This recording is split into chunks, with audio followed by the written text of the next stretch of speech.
So we're going to move on to item number 4, which is announcements and presentations. Item A, receive update on COVID-19 response efforts, and we're going to turn that over to Jennifer Dianos, please. Good evening, Mayor, members of the City Council, and members of the public. We're just pulling up the presentation now. My name is Jennifer Dianos, and I'm the assistant to the city manager, and I'm here this evening on behalf of the EOC Public Information Team, and I will be providing you an update on COVID-19. Tonight, we will have a similar format to previous updates, including our current status on the blueprint for a safer economy, our local statistics for our county, and specifically San Bruno, and I'll share additional information about vaccine and testing with you, and we'll end the presentation with modification to city services and other resources. Earlier today, the state released its updates for county statistics statewide. There was no change to our status since the last review made by the state this past Tuesday, and our metrics appear to be holding steady. So thank you to all that have continued to do their part with wearing masks and social distancing. You can see those statistics on the screen now. Although last week, excuse me, I apologize for the interruptions. I'm not personally seeing any share screen. Oh, okay. Let us share that quickly. Thank you for stopping me. No problem. Do you see that now?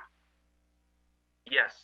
You see it. Okay, that's the cover screen. I'm just going to flip through quickly. That's the agenda that I quickly went over. The blueprint statistics, we have the county metrics listed there. And I was just going to go into the orange tier. So although last week our status did not change, last Tuesday the state did announce that our counties moved to the less restrictive orange tier on the blueprint would be effective Wednesday, March 17th. So this was last week's activity. And the major changes include those that are listed on the screen, but it basically includes additional indoor capacity for several business categories, including retail stores, places of worship, gyms, those are just to name a few. Bars and breweries are now allowed to operate outdoors. And as a reminder, the city did put together a program for outdoor business operations in which permit fees are waived for businesses so that they can operate with their modified capacity outdoors. And so if there's an interest by any small businesses, they should contact our Community and Economic Development Department to apply for that permit and get review. Moving on to our local statistics, countywide, we have 39,874 total positive cases in San Mateo County and a total of 544 deaths. There are a total of 2,248 positive cases in San Bruno locally, and that's through the duration of the pandemic. Although vaccine doses remain limited, there are a total of 235,224 individuals who have received a form of the vaccination, and that's as of March 20th. That was on the site earlier today on the county site. That's along with 124,230 completing the entire vaccine series. So that's just under 356,000 doses in San Mateo County alone. And I'm going through these slides quickly, but the detail will all be available on our website at the conclusion of our council meeting tonight. In San Bruno specifically, about 36.9% of our population ages 16 and above have been vaccinated. This is an increase of just over 10% from the last report to you. And for those who have not already signed up for notification on when you're eligible for the vaccine, you can sign up, and you can do so at myturn.ca.gov or by calling 833-422-4255. It's also recommended to stay in contact with your primary care physician as more local offices and pharmacies begin to receive the vaccine and continue to support the full rollout to the public in vaccine doses as they become available. When you become eligible, you'll be notified by phone or email just the way you sign up on My Turn. And sometimes that is going to come with very short notice. So it's important that you pay attention to those messages and get an appointment scheduled. The vaccine supply remains limited, and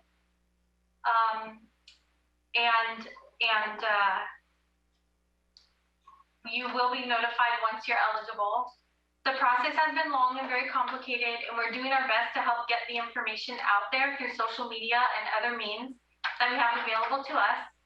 For example, our senior center staff have reached out to patrons to make sure that they're registered and are aware of the process. And so with that said, just please make sure that you check in with your loved ones and help them register to be notified or help them make an appointment. The more we can spread the word, the better. And for those that have limited transportation options, both Samtrans and Caltrains are offering free rides to vaccination sites. The direct links to the transportation hubs are hyperlinked in this presentation, or you can visit them at smchealth.org/COVID vaccine. And the PIO team did put together a website on our city site with resources. And on the screen in front of you, there are 2 YouTube videos. They're PSAs that were produced by the county that are available in multi-languages. So one is in Spanish with English subtitles, and the other is in Tongan with English subtitles. I'm not going to play them tonight, but they are available on our site. We are also hearing more now that many residents know about the vaccine and are registering for their turn, but they have concerns about the possible side effects of the vaccine and are hesitant for that reason. And so for that, I share with you this information. The CDC reports common side effects as pain, redness or swelling on the arm where you got the vaccine shot, tiredness, headache, muscle pain, chills, fever, nausea. Side effects may be more intense after the second dose, and they will vary from person to person. You should contact your primary care physician if you have complications or side effects, you feel worried about them, or they're not getting better. And there's a link on the website, on the presentation here to the CDC website for more information about that. And as a reminder, especially if you're not feeling well, COVID testing remains available at several locations throughout our county, and 2 specifically in San Bruno. Testing is very important as it supports our metrics for the reopening plan. So you can visit the county website or the city website for exact dates, times, and locations. Both are hyperlinked on the screen. All tests are free for those that live and work in San Mateo County. And here I will transition to our operational services and resources that are available and likely of interest to you.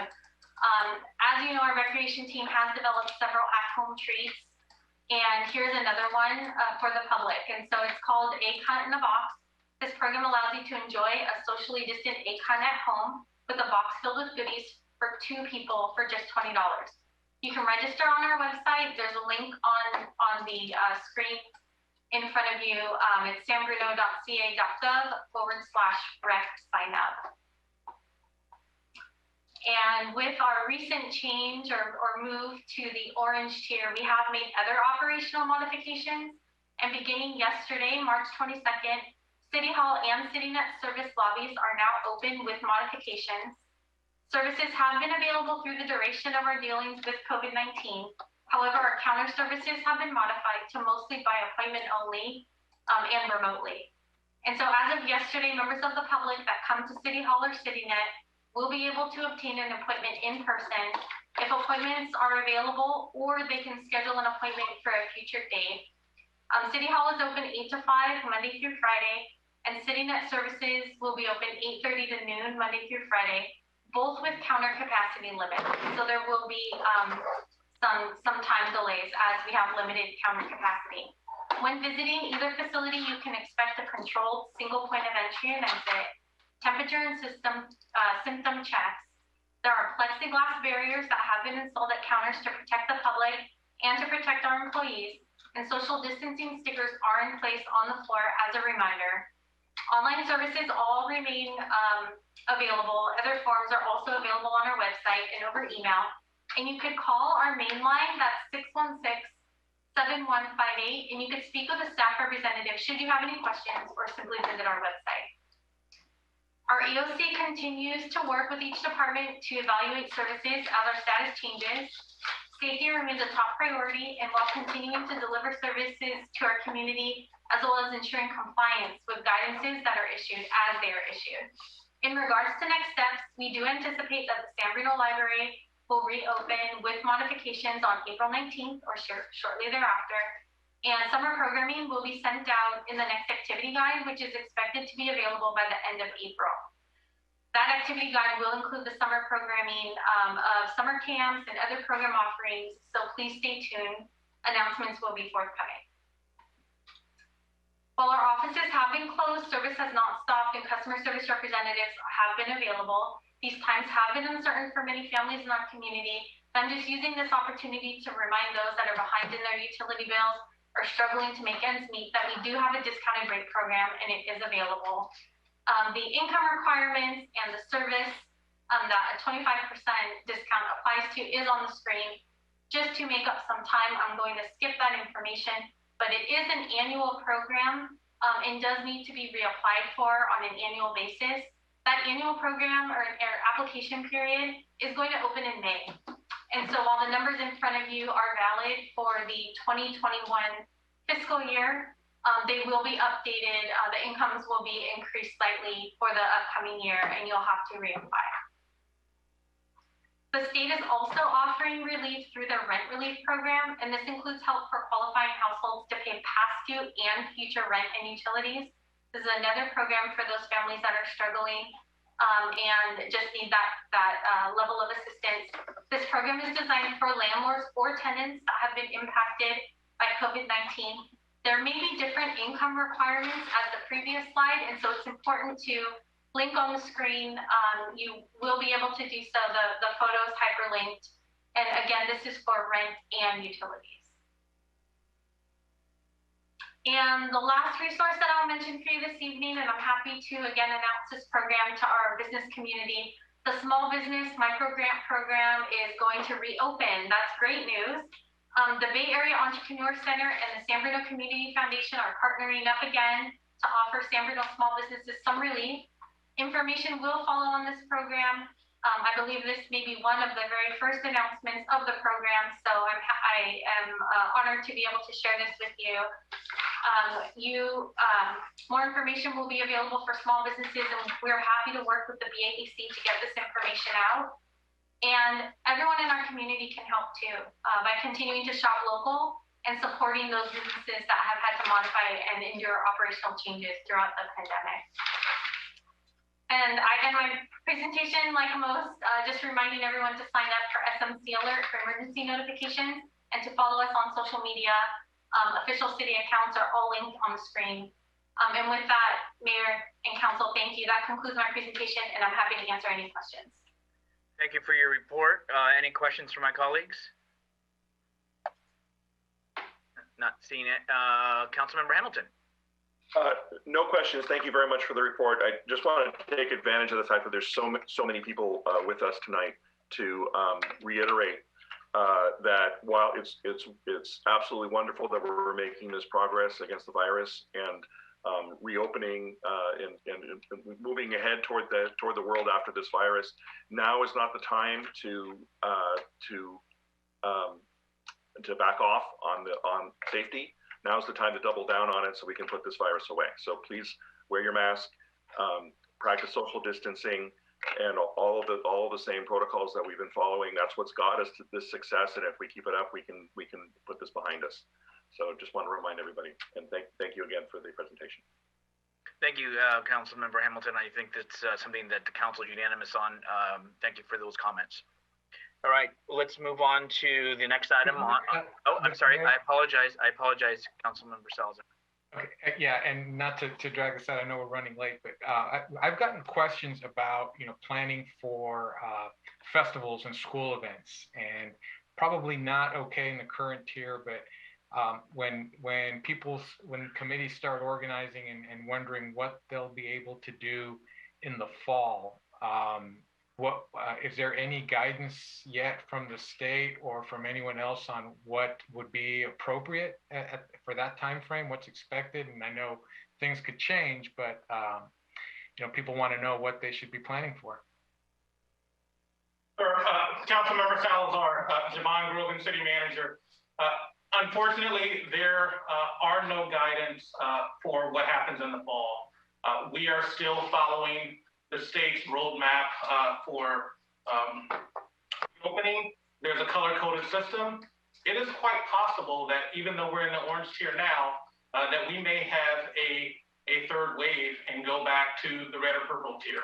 And so there's no timetable to advancing down to the yellow tier. We hope we stay here and then advance down, but that may not happen. All right, thank you. Okay, any other comments or questions from colleagues? Seeing none. Okay, we will move on to item B under announcements and presentations. Receive presentation on the 2020 Police Department Annual Report. We'll turn it over to our Police Chief, Ryan Johansson. Yes, good evening, Mr. Mayor, members of council, members of the community who are watching from home. I am Ryan Johansson, your Chief of Police here in San Bruno, and I'm very grateful for the time this evening to present to you the 2020 Police Department's Annual Report. I have a lot of slides to go through, but I'll try to be quick because I know we have a lot of content to cover in the meeting tonight, and there are a lot of folks standing by for the stormwater issue. But again, I do really appreciate this opportunity to bring you what has been quite a bit of work on the police department's part. We wanted to begin generating an annual report so that we could provide better information to the community and to council about the goings on at your police department and in public safety in general in the city of San Bruno. And this is a representation of that effort. Our objective tonight, again, is to present City Council and the community with a summary of the Police Department's 2020 Annual Report. To be clear, this report is posted on the Police Department and the City website in its entirety in PDF format and can be reviewed there. I will not be going through every page of that report here this evening, but just trying to give kind of a high-level summary of some of the key points and then reserve some time to take questions. In terms of an agenda for this evening, I'll give a little bit of a background as to where this report comes from, why we're creating it and providing it to you all here, an overview of the report itself, a message from me as your chief and the guiding principles we're utilizing at the police department to direct our actions day to day. I'll take you through a tour of the report itself and touch on some high points and then take some questions. So diving right into the background, the goal here, this is one of the most fundamental goals for me personally in taking over as chief of police a year ago now, also sits as one of the strategic objectives for the department this year, is to begin generating a competent annual report to provide to council and to the community. We'll talk a lot about why we're doing that as we move forward with the report, but please understand that this is the start of it. And so I'm going to ask for a measure of patience and understanding from council and the community as we perfect this. There has not been a formal annual report like this generated in many years by the San Bruno Police Department. And so we will continue to improve it over time, but my hope is that this provides a good starting point for some dialogue and some better understanding of what goes on at the police department.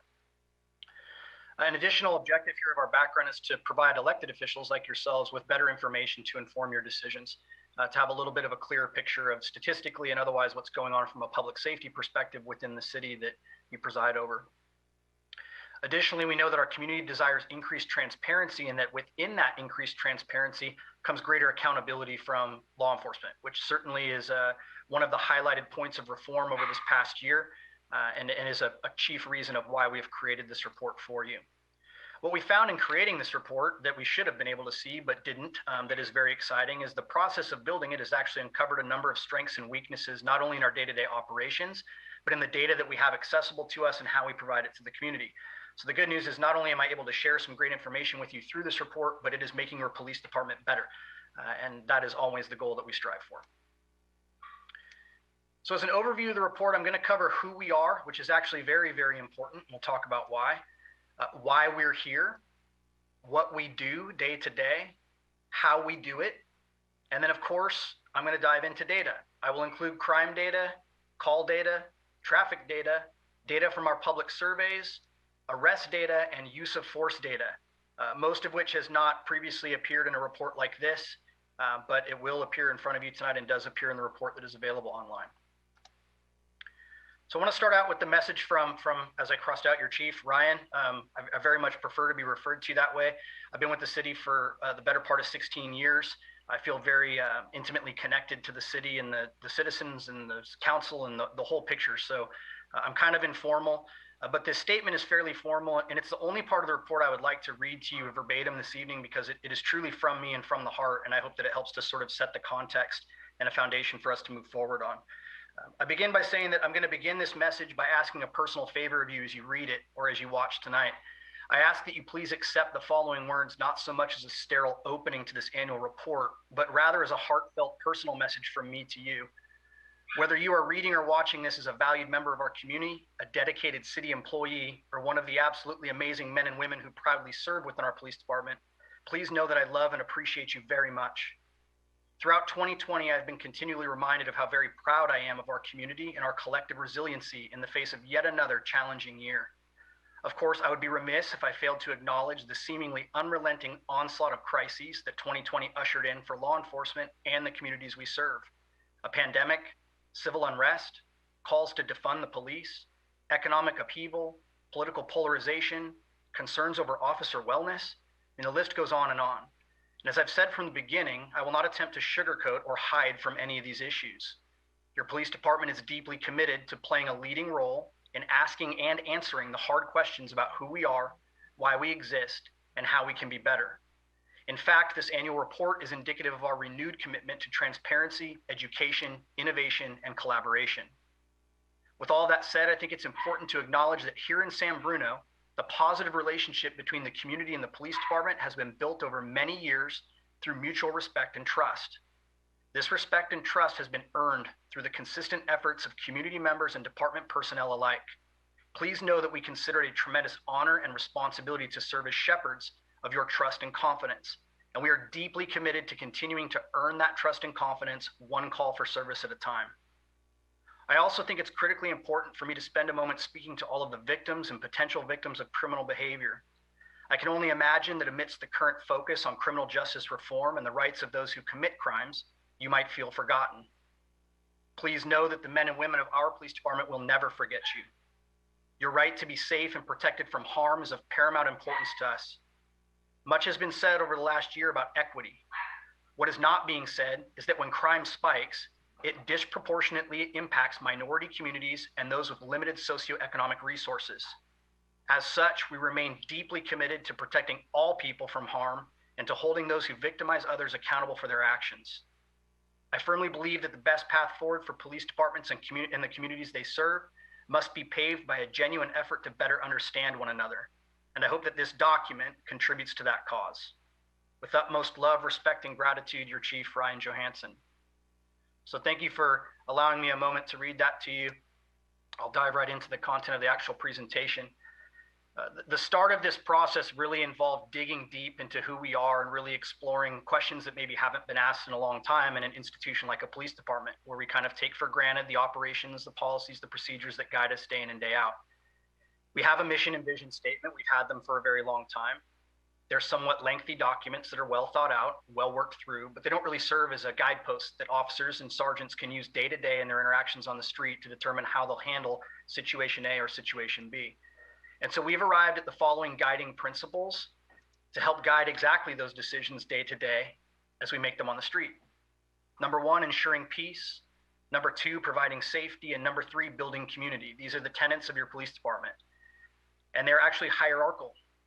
So they serve as a decision-making tool in that we will always put ensuring peace first when we're taking a course of action. At a very close second is our effort to provide safety to everyone who lives, works, and plays in the city. And then finally is to build community through steps 1 and step 2, but also independently through engagement and participating at community events. I think that these guiding principles are a good start, but they'll always be a work in progress. We will continually reevaluate who we are, what we do, and why we do it to ensure that we're the best police department we can be for you, our community. As we move forward into the report, I include some organization info, including department photos of every single current member of your San Bruno Police Department with their names and their ranks and positions. The objective here is simply to help you to understand that we are all human beings deeply committed to your safety and to make a little bit of a more personal relationship between us and you. Please know that these men and women really do give their heart and soul to make sure that you're safe and that your families are safe. Also, under organizational info, I include our org charts. This will simply help you to kind of better understand the organization of the police department, how rank works in order to ensure that decisions are made properly and that there are systems of checks and balances all the way through to my office when those decisions are made. It also serves to kind of demonstrate where we're currently at with staffing. The police department is divided into 2 divisions, the Field Services Division and the Admin Services Division. This is the org chart for the Field Services Division. As you can see, the positions in red are current vacancies due to positions that were frozen as a part of budget balancing strategies. Positions in yellow are those that are vacant that we just are not able to currently fill, either because we haven't completed hiring practices or we haven't had the level of applicant that we're looking for.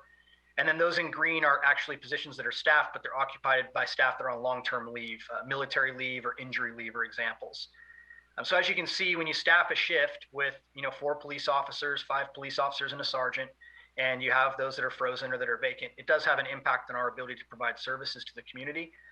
We're not a large department, so while 4 frozen officer positions may seem relatively small, it represents better than 10% of our sworn force, and so it does have a significant impact.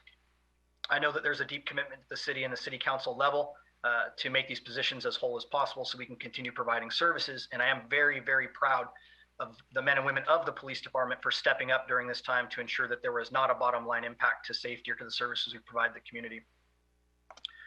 This next page shows our administrative services division. Again, a little bit less impacted here by the vacancies just by virtue of the nature of the positions, but it is important to understand that we maintain an investigative services section, which is our detective bureau. We also maintain our own police dispatch and police records divisions, and I'll talk about both of those when we come to those sections of the report. So let's talk about our patrol section. This is truly the lifeblood of any police department. These are the folks who are responding to calls for service. These are the folks you see driving through your neighborhoods in the marked black and white units and wearing our LAPD blue uniforms. This truly is the backbone of everything we do. The most core function of a police department is to respond when someone calls for help, and these are the people who do that. They do this 24 hours a day, 7 days a week, 365 days a year, and it is a very difficult job, becoming more and more difficult every day. I am exceedingly proud of the job that the patrol section does at the San Bruno Police Department, especially through these challenging times, keeping their heads up and trying to continue to be the police department that you expect them to be. Let's talk a little bit about this slide just because I thought it was interesting to help educate a little bit what a police officer deals with on a day-to-day basis in kind of a fun, interesting way. We participated in this challenge that was a fundraiser conducted by law enforcement throughout the county. The challenge was to take a picture of an officer with all the gear in their car, set up sort of Tetris style, and it was a challenge throughout the county. So our Lieutenant Brent Shimmick and his canine partner Dart agreed to participate. I think it's a little bit staggering to see the amount of gear that fits in that car. I still have no idea how it came out of the car or how it got back into the car. But as you can see, a police officer does have to master the use of an awful lot of equipment to get through a typical day at the police department. I think this just kind of gives a good illustration of that. So let's take a little bit of a look at some data from patrol. The first piece here talks about where our incidents come from. And we consider an incident anytime that we have to respond to a call for service, anytime we make a traffic stop. Really, just about any interaction between the police and the community is considered to be an incident in terms of terminology for us. And in San Bruno this year, we handled 40,913 incidents, which is over 112 calls per day. It's a pretty significant volume, albeit it's notably down from previous years, largely because of the response to COVID-19 and the fact that there's just fewer people out and about as there should be. But that represents about 66% of those calls are calls for service from the community, meaning that someone is calling and saying, I've been a victim of crime, or I need help, or they're complaining about something that requires a police response. The remainder of those calls are initiated by officers in their proactive efforts to ferret out criminal activity before it occurs. And that represents about 34% of the calls or the incidents that we handled this past year in 2020. You can also take a look at the 3-year workload comparison. And this just sort of illustrates the typical workload for the patrol section, which involves total incidents, calls for service, officer-initiated calls, and formal reports written. Obviously, when you get to that final tier of formal reports written, this is where things can get to be quite laborious in the modern era of policing. Completing a relatively simple police report, like for, say, a vehicle break-in or a petty theft at the mall, is actually typically multiple hours of work in today's world. And that's because, good data in, good data out, as they say. We're collecting a great deal of information and required to report a great deal of information with all those crimes. And it is the officer on the street who has to import all that information every time they take a crime report. You can see in terms of trends here that in comparison to 2019, total incidents were down 16%, calls for service were down 12%, officer-initiated activity was down 22%, and formal written reports were down 18%. You can attribute almost in its entirety those reductions to the COVID-19 pandemic and the response there. Specifically, when you look at officer-initiated activity, obviously during periods of time where we were trying to minimize interactions between the police department and members of the community, that meant far reduced traffic stops and pedestrian contacts and even other face-to-face contacts for an extended period of 2020. So that is the primary reason for the impact of those numbers. Continuing on, these are I don't like the term top 5 crimes because that sort of implies that it's a good thing. Crime is not a good thing, so I don't mean to imply that these are the top 5 winners, so to speak, but these are the top 5 most prevalent crimes for 2020 in the city of San Bruno. And it shows their trends from 2018, 2019, and 2020. As you can see in looking at this chart, everything is down from 2019 to 2020, with the exception of assaults. And this is really pretty troubling information for you as a community, and certainly for me as your chief of police, because at a time where there should have been far fewer interactions out in public where people are quarantining and sheltering in place, we would think that we would see a reduction in assaults as well. This increase in assaults is almost entirely attributable to what was almost a 34% increase in domestic violence incidents through 2020. And I think this was somewhat well reported in the media. Wanted you to know that it has proven true in San Bruno as well. It is somewhat anecdotal, but I think when you combine the stress and the economic stressors associated with COVID-19, along with a lot more time where households are restricted together in the same home, it definitely increased the level of incidents of violence in some of those households. We have taken on a number of things to try and address that as aggressively as we can, namely working much more closely with CORA, our domestic violence partner, to ensure that counseling and step-in mitigation services are being provided at a higher volume of those incidents to break the cycle of domestic violence. Nonetheless troubling, but it is encouraging that the rest of the numbers are down. I said I wouldn't sugarcoat things. I do believe that is largely due to the COVID-19 pandemic and not due to some miraculous level of new police work on our part. But we will see what happens in 2021, and we will certainly continue our efforts to combat these top 5 crimes. This slide is a sampling of incident types and trends. I will not go through all of these listings. They are available in the actual report, but suffice it to say that green is generally good and red is not so good. Green means we've had a decrease. Most of them, as you can see here, are very significant from 2019 to 2020. There are some significant increases. I'll speak briefly about them. We already talked about battery as it relates to domestic violence. That's sort of that assault and battery category. Commercial burglaries also up significantly, quite simply because unoccupied businesses are better targets for crooks. So one of the things the police department has done is really stepped up its patrol checks. You'll see a significant increase over there on the right side of this table in that area. Those are our primary tool for combating nighttime break-ins that occur at closed businesses. The problem with COVID is that the nighttime break-ins transitioned into daytime break-ins oftentimes because they're closed during the day as well. So we don't have a whole massive tool bag to address that particular crime. They happen fairly quickly, and we can't obviously be omnipresent. But I think the patrol checks do have an impact, and so that's the effort that we've undertaken. You can see the significant increase in domestic-related incidents. We already talked about that. And then there's a significant increase here in grand thefts. This is a little bit more difficult to understand because I believe that it has a lot to do with changes in legislation that spanned over a couple of years. Didn't just happen in 2020. But the primary increase in grand theft has to do with auto thefts and catalytic converter thefts, most of which has been fairly well documented that folks are aware of.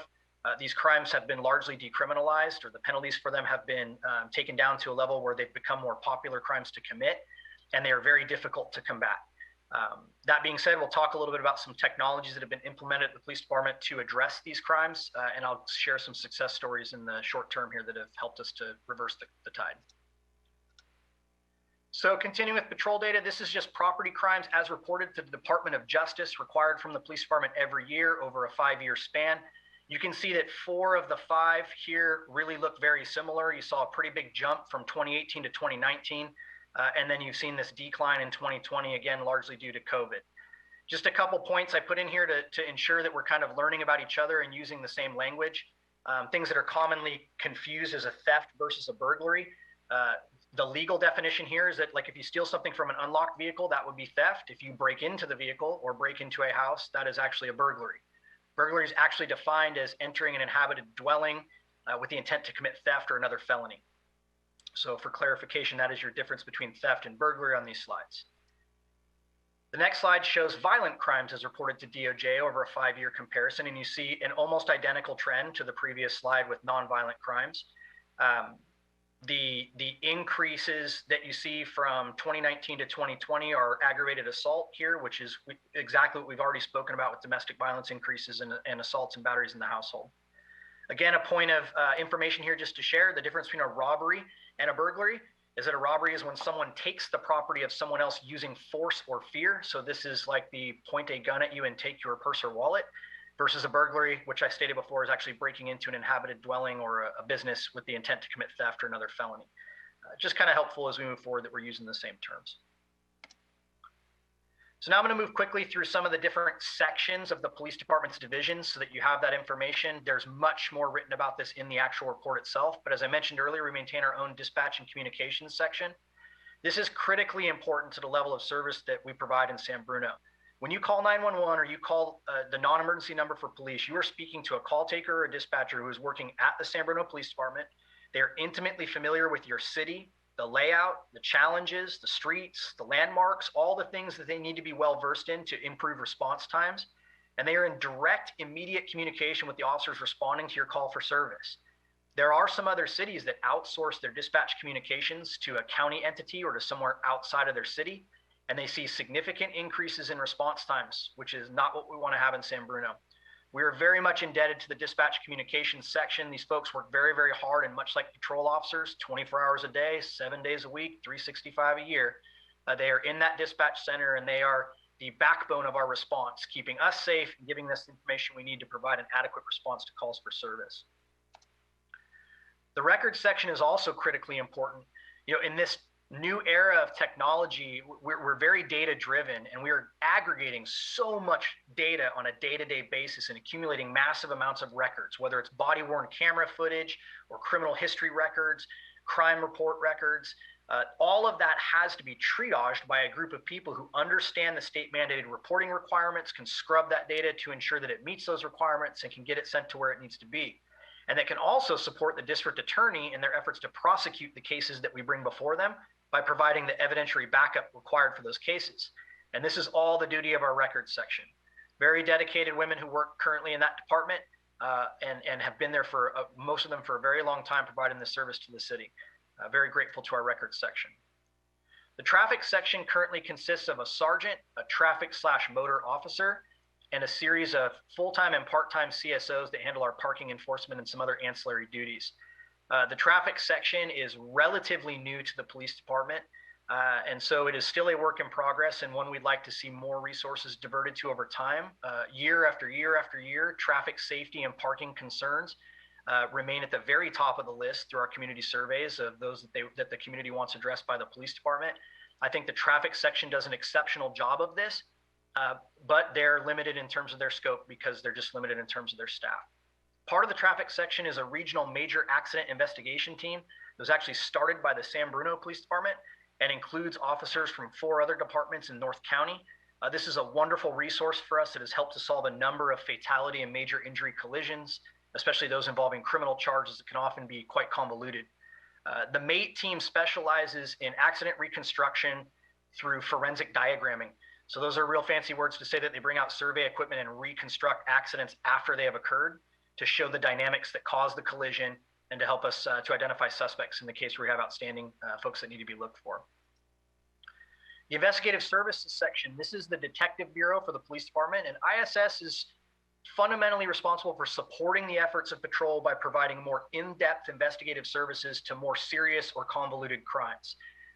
So obviously ISS is going to work any kind of significant missing persons case. They're going to work all of our homicides or major assaults.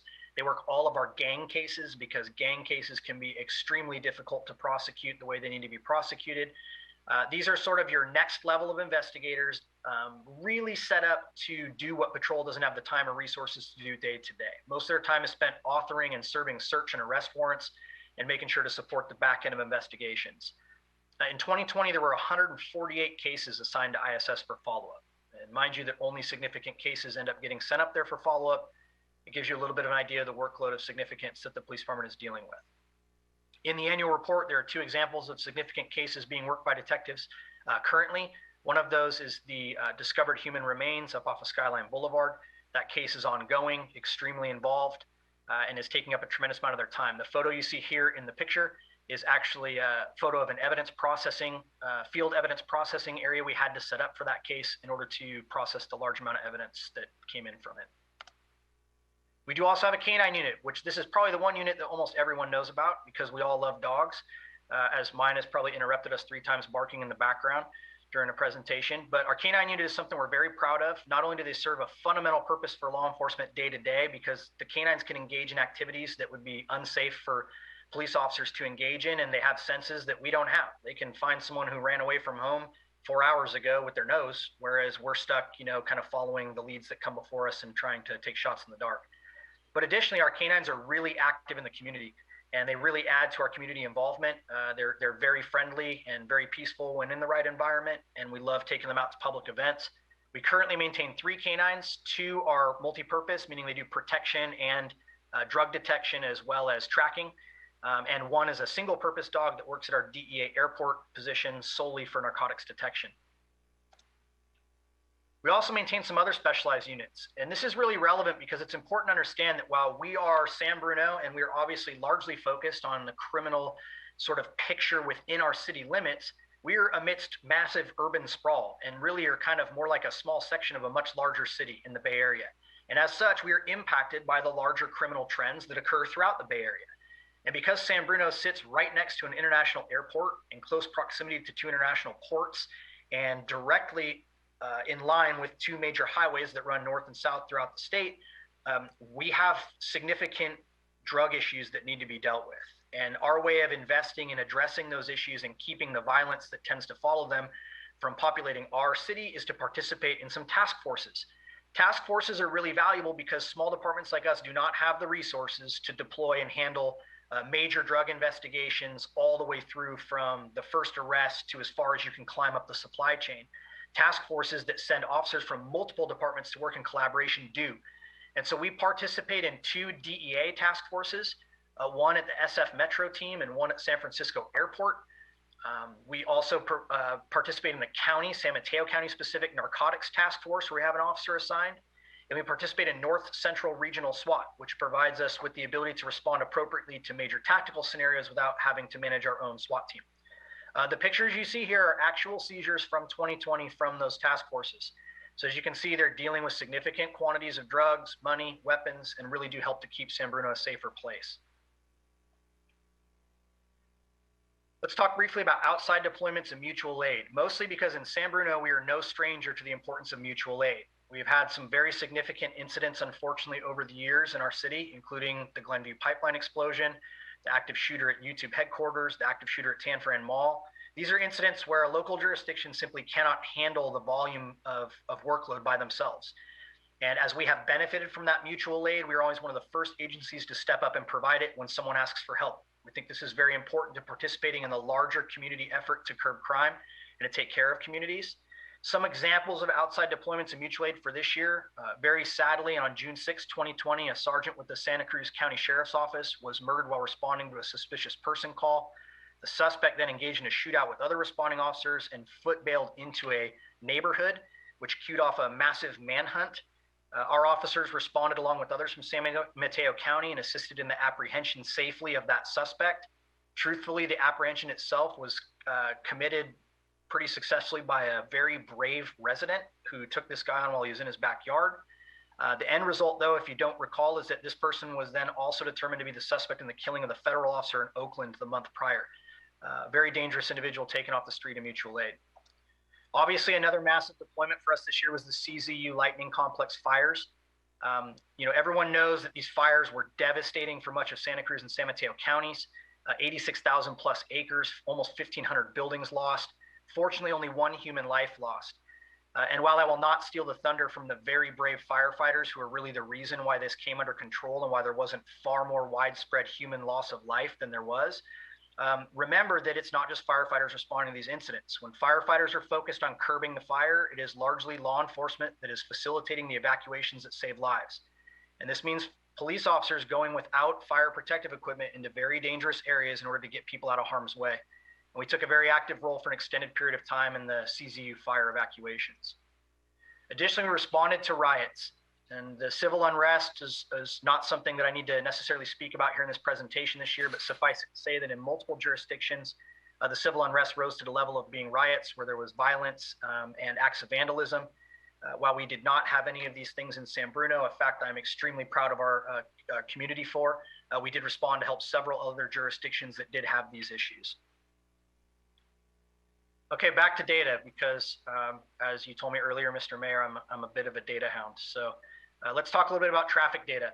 So these are 3-year comparisons of key traffic stats that we tracked for OTS, traffic stops, moving citations, traffic collisions, DUI arrests, and DUI collisions. Trends you're seeing here are very similar to what we saw on the charts with crime, which is not unusual. They tend to kind of follow the same pattern. What is concerning, though, and a little bit misleading in these numbers, we look at 2020 and see things down like traffic collisions and DUI collisions. This is fantastic. Conventionally, these numbers only go up every single year, year after year. However, these numbers are actually quite troubling when you consider, if you looked at them in the scope of per capita person on the roadway. Roadway traffic is way down in 2020 because of COVID and people working from home and all of these circumstances. And the fact is that if you look at a per traveler data set from CHP, collisions are much higher this year as a percentage, which is very concerning. And I think it has to do with a number of factors, but suffice it to say that it is on our radar at the police department, and we're diligently focusing on how we're going to step up traffic safety efforts as we move into the full bore of 2021 here. The top 6 moving violation citations issued this year, you can see them here, was unsafe turns, followed by seatbelt violations, red light violations, violation of signs, which I know is very vague, but that's how the tickets get written if you turn left where it says no left turn, or you make a movement like that. Then speeding, cell phone or distracted driving tickets, and stop signs well ahead of all the rest. Some of this has to do with the fact that stop signs are easier to enforce than almost all the rest of these violations, because you can sit at a stop sign where you know you have problems and you can observe violations. Whereas many of the rest of these violations require us to be somewhat mobile and to be in the right place at the right time, so to speak. Overall, moving violation numbers were down in 2020, again, because with COVID-19, we had step down enforcement for significant periods of time. Parking violation citations. This one could probably cause at least a visual shock to the system. At the bottom, you see street sweeping, which had the most tickets written at over 6,000 citations. This is pretty consistent with the year-over-year statistics. I can say that the primary reason why we see more citations with street sweeping is because the violations are more prevalent and widespread, coupled with the fact that we tend to not back down street sweeping enforcement if it can be avoided, because it has a direct tie-in to maintaining free flow of water into the floodgates and everything that needs to happen in order to keep the city flood free. So when Public Works is out street sweeping, they generally will not do so without that being backed up with street sweeping enforcement. And so those numbers will always tend to be higher than others. You can look through the rest of these and kind of see how they trickle down from there. These numbers are fairly consistent with what you see year over year. A little bit low in 2019 and 2020. 2019 because we had major staffing issues with backfilling positions for people who left unexpectedly. And in 2020 due to large periods of time where we stopped enforcement altogether due to COVID-19. But these are the numbers for your parking violation citations in 2020. This slide covers survey data. So we do send out surveys to people who have called the police for a variety of different services. These are randomized through our CAD RMS system, and they ask if they complete a brief survey to give us an idea of what their level of satisfaction was with various components of our service, including everything from the person who took your call to the officers who showed up on scene and how they dispositioned the actual incident.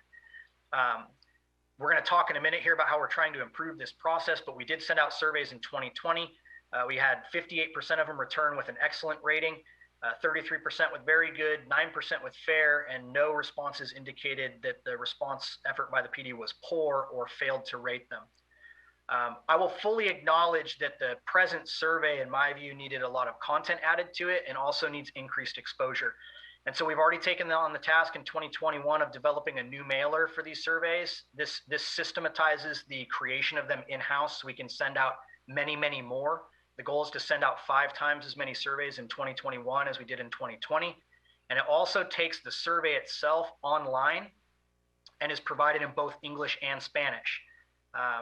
We will move forward with other languages as well, but given the prevalence of Spanish-speaking folks in our community, we decided to start with Spanish and ensure that we were reaching out to them in their native language. And then we have done the same with the online survey that is in both English and Spanish. We've also added a $100 Amazon gift card that we give away quarterly if you complete the survey in its entirety, to further encourage more participation so we have more data points to deal with and hopefully get a better representation of the kind of work we're doing in the community. The survey will still be available offline for those who do not have internet access, but statistics show us that the majority of people will be able to complete these. You can do it on your phone, you can do it online, you can do it either way, computer or on your phone. And moving right on into arrest data. So I have to couch arrest data by saying that while I understand that we all are going to have the need to digest data points like this, I do very much hold with a great deal of regard the fact that you recognize me as your in-house police department expert. I appreciate that role, and I'm going to ask for you to reflect that a little bit now as I describe arrest data, because the fact is that to analyze and draw conclusions from arrest data really requires a very deep understanding of where arrests come from and how they're generated. And while I'm going to give cumulative data here because it is of interest and I'm happy to disclose it, it's important to understand that really the only valid way to evaluate an arrest is on its merits individually, arrest by arrest. Every arrest is an individual call. It's an individual interaction between a human being police officer and at least one human being in the form of the suspect or the person arrested. And it's really difficult to extrapolate or to make determinations from raw data alone. So that's my disclaimer. Nonetheless, I'm going to dig right in and give you what I do have. So let's talk a little bit about where arrests come from. Most arrests are not actually the result of officer-initiated activity. I think there's a common misconception that police officers pull someone over and then they get arrested and go to jail. And that does happen, but that is not actually where the bulk of arrests come from. About 60% of our arrests year over year, not only in 2020, come from a call for help or a call for service from the community, not in fact from an officer proactive initiated activity. Additionally, it's important to understand that not all arrests are made at the discretion of a police officer. We have a tremendous amount of discretion as police officers. We also have things that we are required to make arrests for by either a matter of law and or a matter of department policy. Some examples of that are felonies. Any felony. When an officer has probable cause to believe a felony has been committed, they must arrest the person responsible for it. It's left to the courts to decide from there what will happen, but we are obligated by policy to make an arrest. Additionally, arrests are required when it's a citizen's arrest. And actually, there's a significant percentage of those in San Bruno. The classic example of this is the theft from the mall, where loss prevention officers at one of the mall stores have effected a citizen's arrest of someone for shoplifting, and they call the police department simply as a matter of process to accept that arrest, which we are obligated to do. Again, this is not at the discretion of the officer. And then still a slightly larger percentage at 13% of arrests are actually made pursuant to warrants issued by a magistrate.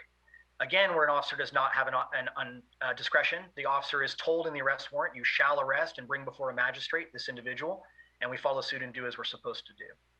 It leaves you with about 47.9% of arrests in which officers have some level of discretion, meaning that they could choose not to arrest the subject. Very important to understand that there are a litany of issues involved in that decision, not the least of which, and probably the most common, is liability in the mind of the officer.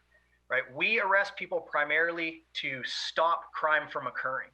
And oftentimes, most of the time when officers deciding whether or not to make an arrest based on something they've stumbled into or a call that they've responded to, the primary driving factor in that decision is, if I don't arrest this person, what is likely to happen? Who is not protected? What additional victims might result? And is short-term incarceration, taking them to the county jail, the immediate answer to stopping that from occurring? Often a difficult decision to make, but one that we have to make literally day in and day out, call by call. The last misconception that I think exists out there is that being arrested means you're going to jail. And it does not mean that. In fact, year over year, it is meaning that less and less and less as legislation is driving towards not incarcerating folks even short term at jail, but allowing them to receive a promise to appear, show up in court, and answer for the allegations against them. In 2020, those numbers sat at about 61 to 62% of our arrests were cite and release to a court date, and 38% were jail bookings. Some of this is certainly due to protocols in place for COVID-19. The jail was accepting less arrests. The jail was asking police departments to cite and release on things that conventionally would mean that a suspect was being booked into jail. in order to avoid overcrowding and the mass spreader events that were occurring within our places of incarceration. So this does vary year to year. I looked at 2019 data. It sat at closer to 50-50, about half down the middle.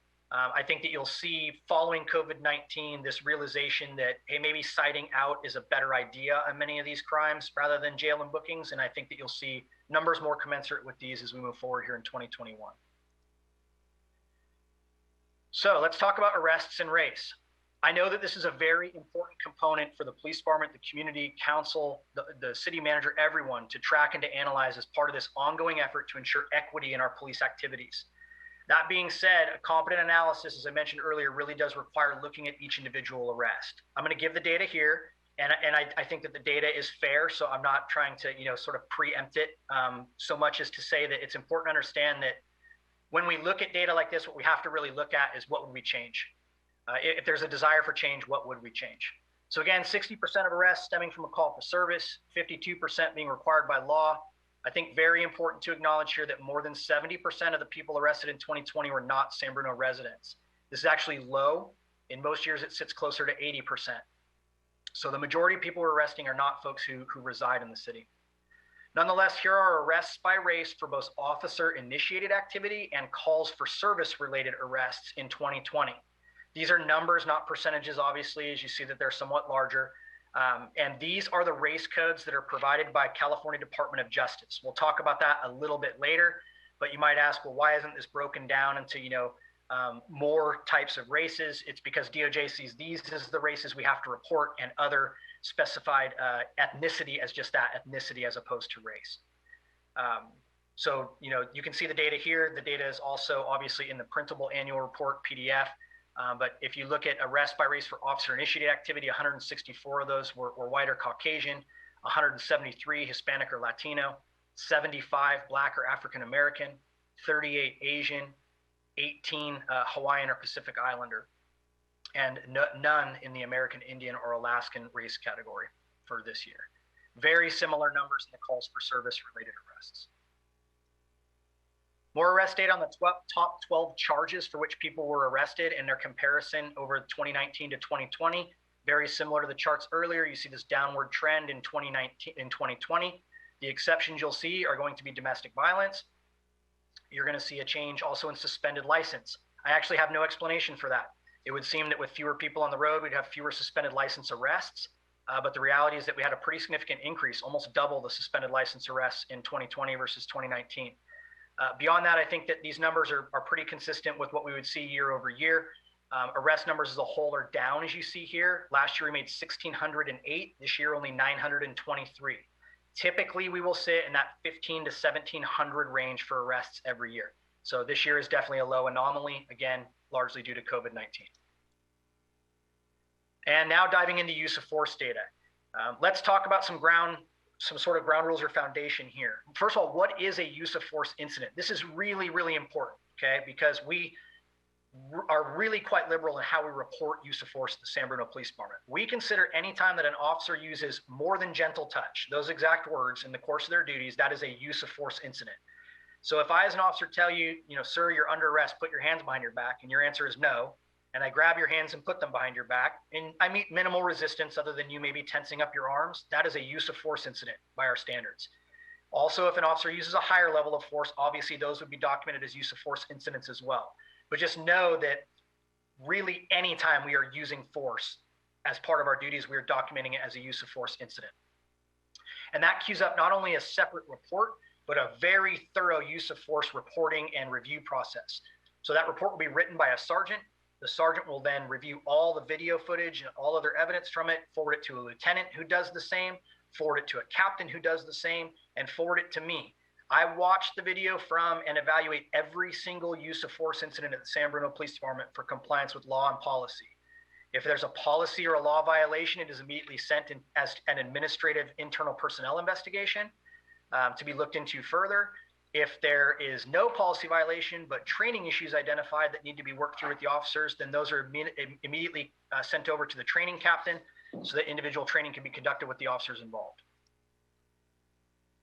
So that summarized, I guess, what I was just about to tell you here, the use of force reporting and review process. And then I've set up some levels of force and some definitions for purposes of this report, just so that we can have a kind of a clear illustration. So we have low levels of force, intermediate force, less lethal force, and deadly force. No, less lethal force is not a typo. That is actually the legal term used for uses of force that could potentially cause lethality, but that are not expected or intended to. But as we move up above, low level of force is a use of force that is not designed to or likely to cause any kind of injury. Examples would be controlling someone's arms, as I described earlier, to put them behind their back, or taking someone to the ground while they're fleeing from you in a foot pursuit. Intermediate force has our uses of force that have the potential to cause injury or substantial pain, even though they're not designed to do that. So examples of those would be more aggressive control holds, like an arm bar to take someone down to the ground, or use of striking weapons fall into intermediate force.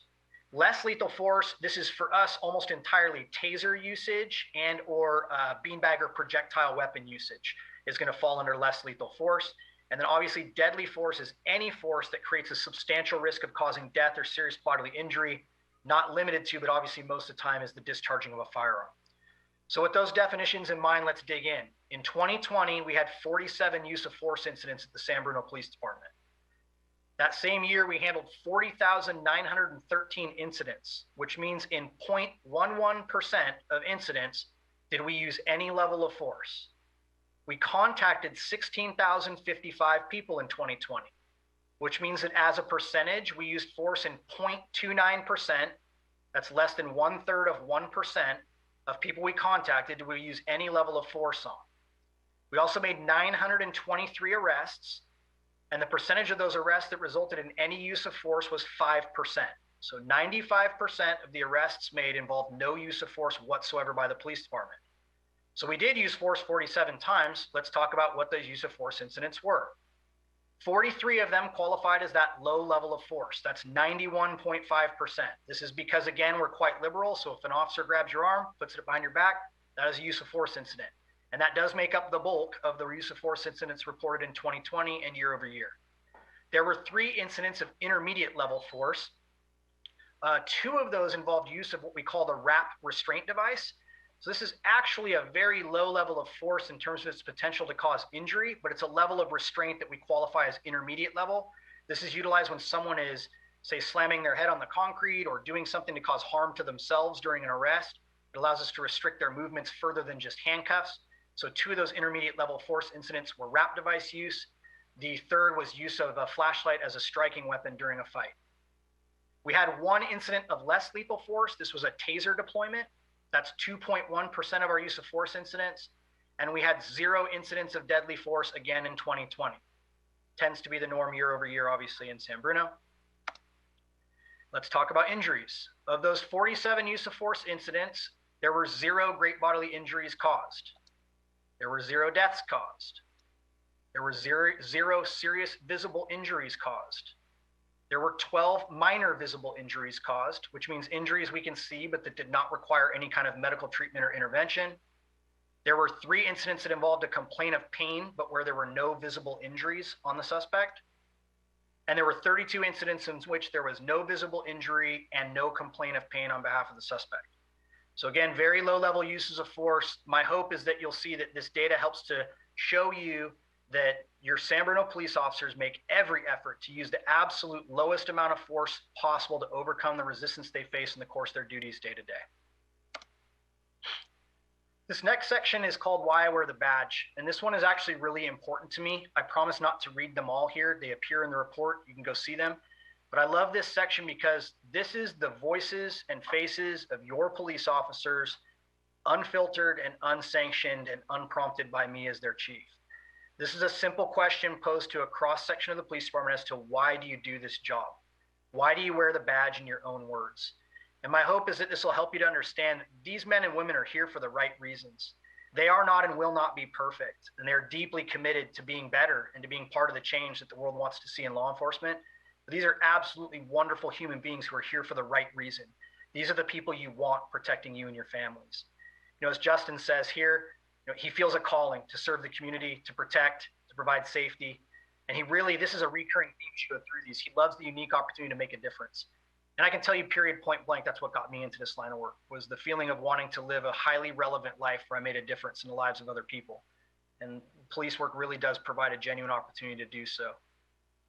Sherry Campbell, a lot of you probably know her because she was our support services officer for a long time, very visible in the community. I love that she says that she wants to be an advocate for people who can't speak up for themselves. Oliver Reich, young cop, good cop, heart in the right place. Again, looking to make a difference. Loves coming to work.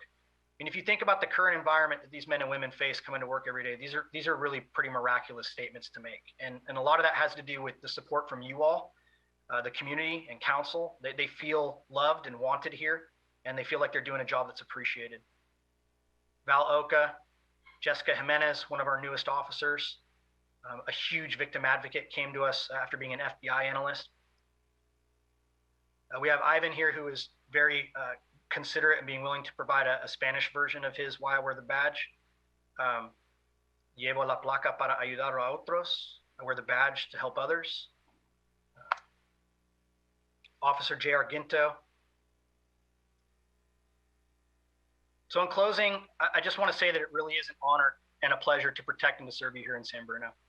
We really are here because we love you, respect you, and we really are committed to keeping you and your loved ones safe, whatever that means day to day, even if it means not going home to ours.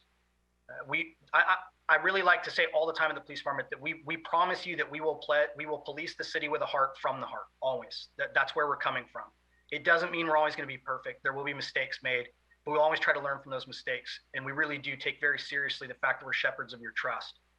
If you want to keep up with the goings on at the police department, we have a pretty robust social media presence. I encourage you to follow us on Facebook, Twitter, Nextdoor, and Instagram. And equally important, if not more important, as Ms. Diano said earlier in this evening, be sure to register for SMC Alerts. I'm telling you, plain and simple, this is what we're going to use to notify you and your family of what you need to do in a major emergency, and also to keep you apprised of major public safety issues going on in your community. It's free. You register for SMC Alert, and we know we can reach you when it matters most. So please, please, please go register. So that concludes my presentation of the annual report, and I'm happy to take any questions that you may have. Thank you, Chief. If you wouldn't mind, stop sharing the screen so we all be, shall we say, in the same room together in a manner of speaking. Thank you. Do appreciate all the detail, and please feel free to get a glass of water or something. There you go. So I do see I see some members of the public, and so because it's coming to 9, in case they wanted to speak on this topic. And again, if your hand is up, it is in regards to the presentation of the 2020 Police Department Annual Report. So I'm going to have the city clerk call on you, and then you'll come into the room, and it would be specifically on this topic. Lavinia Zanasi. Hi, I just wanted to say thank you very much for your very clear and extremely, I would say, organized presentation. I think as a resident of San Bruno for my entire life, practically, which is over 50 years, and I won't go beyond that, but I want to tell you that I appreciate this, and I think we should have more of these presentations. I know it's a lot of work, but part of my appreciation for living in the city is that we do have a sense of community. And I think that in your new position, you have started off on an excellent foot. So again, thank you very much. Thank you for your comments, and thank you for staying with us and speaking those. Next speaker, please. Next is Simon Lee.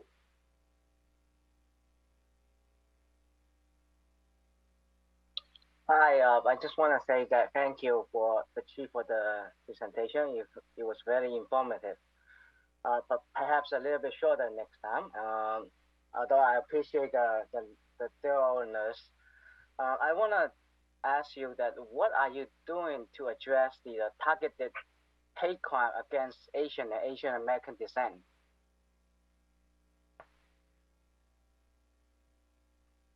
Chief? Yes. Did you have any other questions or comments? No, that's the main one.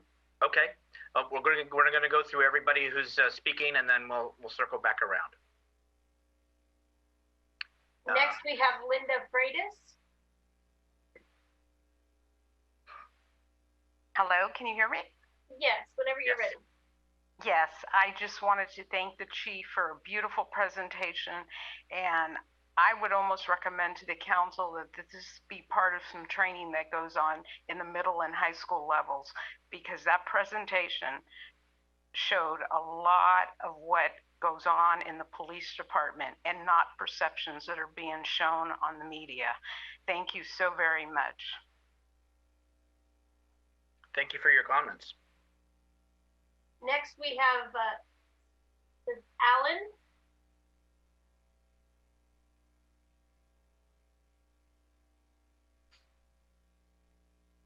Hello? Hi, Alan, whenever you're ready. Can you hear me? Yes. Yes. Yes, I would like to report that I'm living on 1620 Hickory Avenue. Once in a while, I do hear somebody knocking at my door. And when I go there, I don't see anybody there. But I am a disabled person. I'm really concerned about it. I'm really hoping that they can have some improvement to have somebody can monitor or something in the neighborhood to make the environment become more safety. And in the meantime, once in a while, I do see the people who passing. I don't know the people they living in San Bruno City or not, but the people they are buying food from Bay Hill Shopping Center, that they are littering, they're stopping on the street, that they don't really careful about to make sure the street environment is clean, to make sure the the drain or system or something work better. And because of these people are really effective to the neighborhood, to the environment of the city. That's my concern. Thank you. Thank you so much. Thank you for your comments. Next speaker, please. Next is Kevin.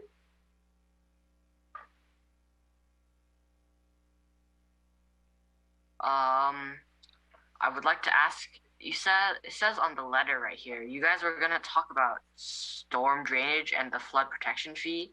You guys didn't mention any of that yet. You're correct. That's item number 7, which is a public hearing. Oh, so Number 7. when are you guys gonna talk about that? Okay, well, we're under item 4, announcements and presentations. It'll be a public hearing. You'll hear it announced, but that's further down on the agenda. All right, that means you will be talking about that later. Yes, you are absolutely correct.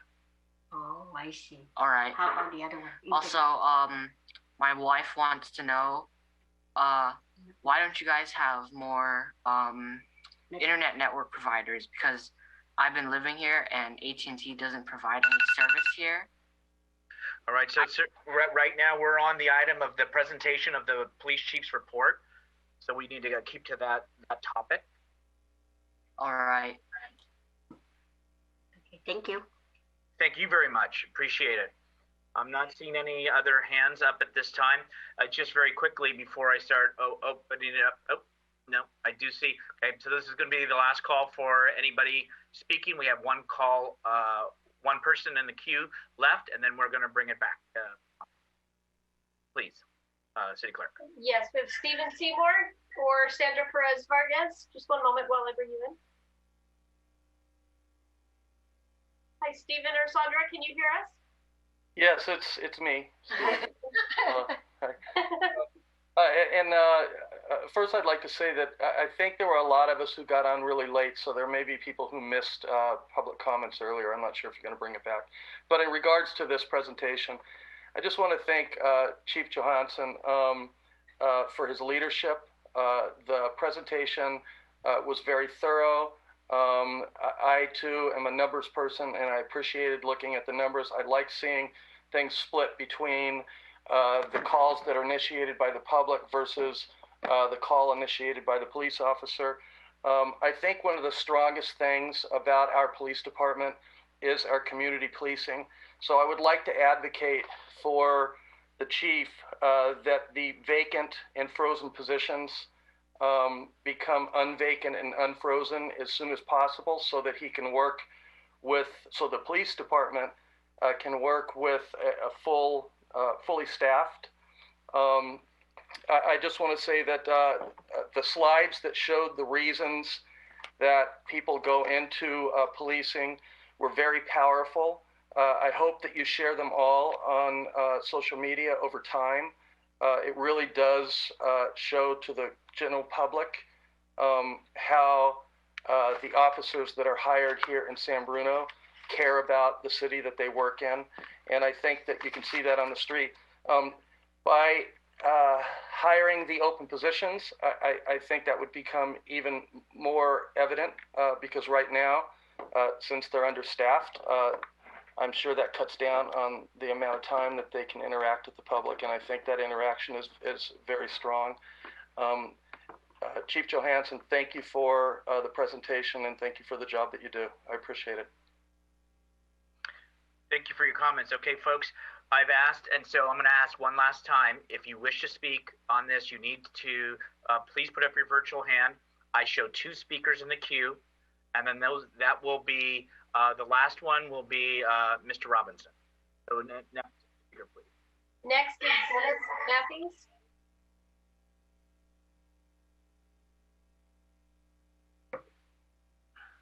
Yes, hello. Thank you very much. That was a very excellent presentation. I do have an incident on my street, on Elm Street, the 400 block. Usually I've lived here for, I don't know, 35, 40 years, 45 years, and only had one thing stolen out of my car in all those years. And just recently I had some more theft out of my car. Is theft on a rise? I've always considered this neighborhood to be quite a safe neighborhood. And it's just doesn't seem to be that way right now. And I talked to neighbors to let them know that they should keep their doors locked. And I had some people move in recently. They said their cars had been rifled when they first came in to move into their new place. So it seems to be on the rise. Is that what's going on? That's all I have to say. Thank you very much for your comments. And again, once we finish, we'll circle back around with the chief.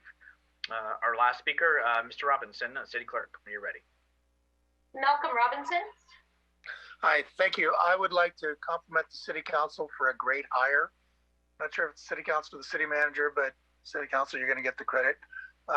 Thank you for that. I've had great interactions with the Police Department.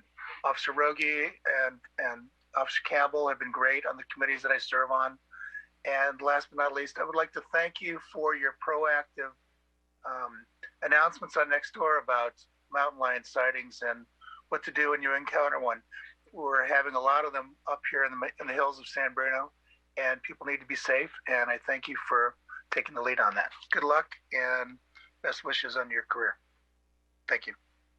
Thank you for your comments, and thank you for everybody who offered questions and or thoughts. What I'd like to do is just give a moment to our chief and see if you wanted to address or circle back with anything that you had heard within public comment before we bring it to council. Just very briefly, the comments about what we're doing to protect the Asian American community against what have been some really shocking acts of violence against that community across the nation. Fortunately, we have not been plagued by those incidents here where there's a direct and immediate response. But the San Bruno Police Department in general takes very seriously any crime that is motivated by hate. It sits on a different tier from even other crimes that can be committed day to day. And we investigate all hate crimes very thoroughly. Additionally, tomorrow I'll be participating with the San Mateo County Police Chiefs and Sheriffs Association in a press conference out of San Mateo to highlight what the county as a whole is doing to stand, as we say in San Bruno, united against hate, specifically as it pertains to this issue. Thank you, Chief. And I'm going to open it up to my colleagues at this point. And I do want to just, you've already heard it, the great presentation. And I know people will be shocked, but it was done in-house. with a lot of work from, I know you'll always say, the team. And so appreciate that. And with that, I appreciate the Vice Mayor's patience. Mr. Medina. Yes. Wow. Thank you, Chief Johansson. A personal, comprehensive presentation, fully appreciated. I really like the fact that you're taking the survey further, of making it 5 times wider. The personal touches in the report with the photos, so that people are reminded that these are men and women that are real and tangible, and it's I went on a ride along not too long ago, and it's the dedication of our officers and staff, that of everybody who supports them, is appreciated. This was asked, with the vacancies, what do you need from the council now in getting back whatever you need? We need to know that. So thank you. I think to be clear, first of all, Vice Mayor, thank you so much, as always, for your support and the faith that you put in us to do the job that we do, and for your kind comments. I will say that in terms of what we need from you, I don't want to come across like we have not always had the support of council to give us what we need to do our job. That's not the case, right? The positions that are frozen were a necessary measure in order to keep the city whole. And it really was just the part that the police department did. All the city departments made a huge contribution in order to get us through this difficult time. I will leave it to City Manager Grogan, who I have absolute faith and confidence in, to make recommendations to you all about what should be done in the next coming years to shore up what we're doing at the police department. But I will also say that no matter what happens at the police department, the men and women there are deeply committed to keeping you safe and to working hard with the resources we do have, and we are grateful for those. So if we can get more whole in the future, fantastic. I appreciate the focus, but not really my area of expertise.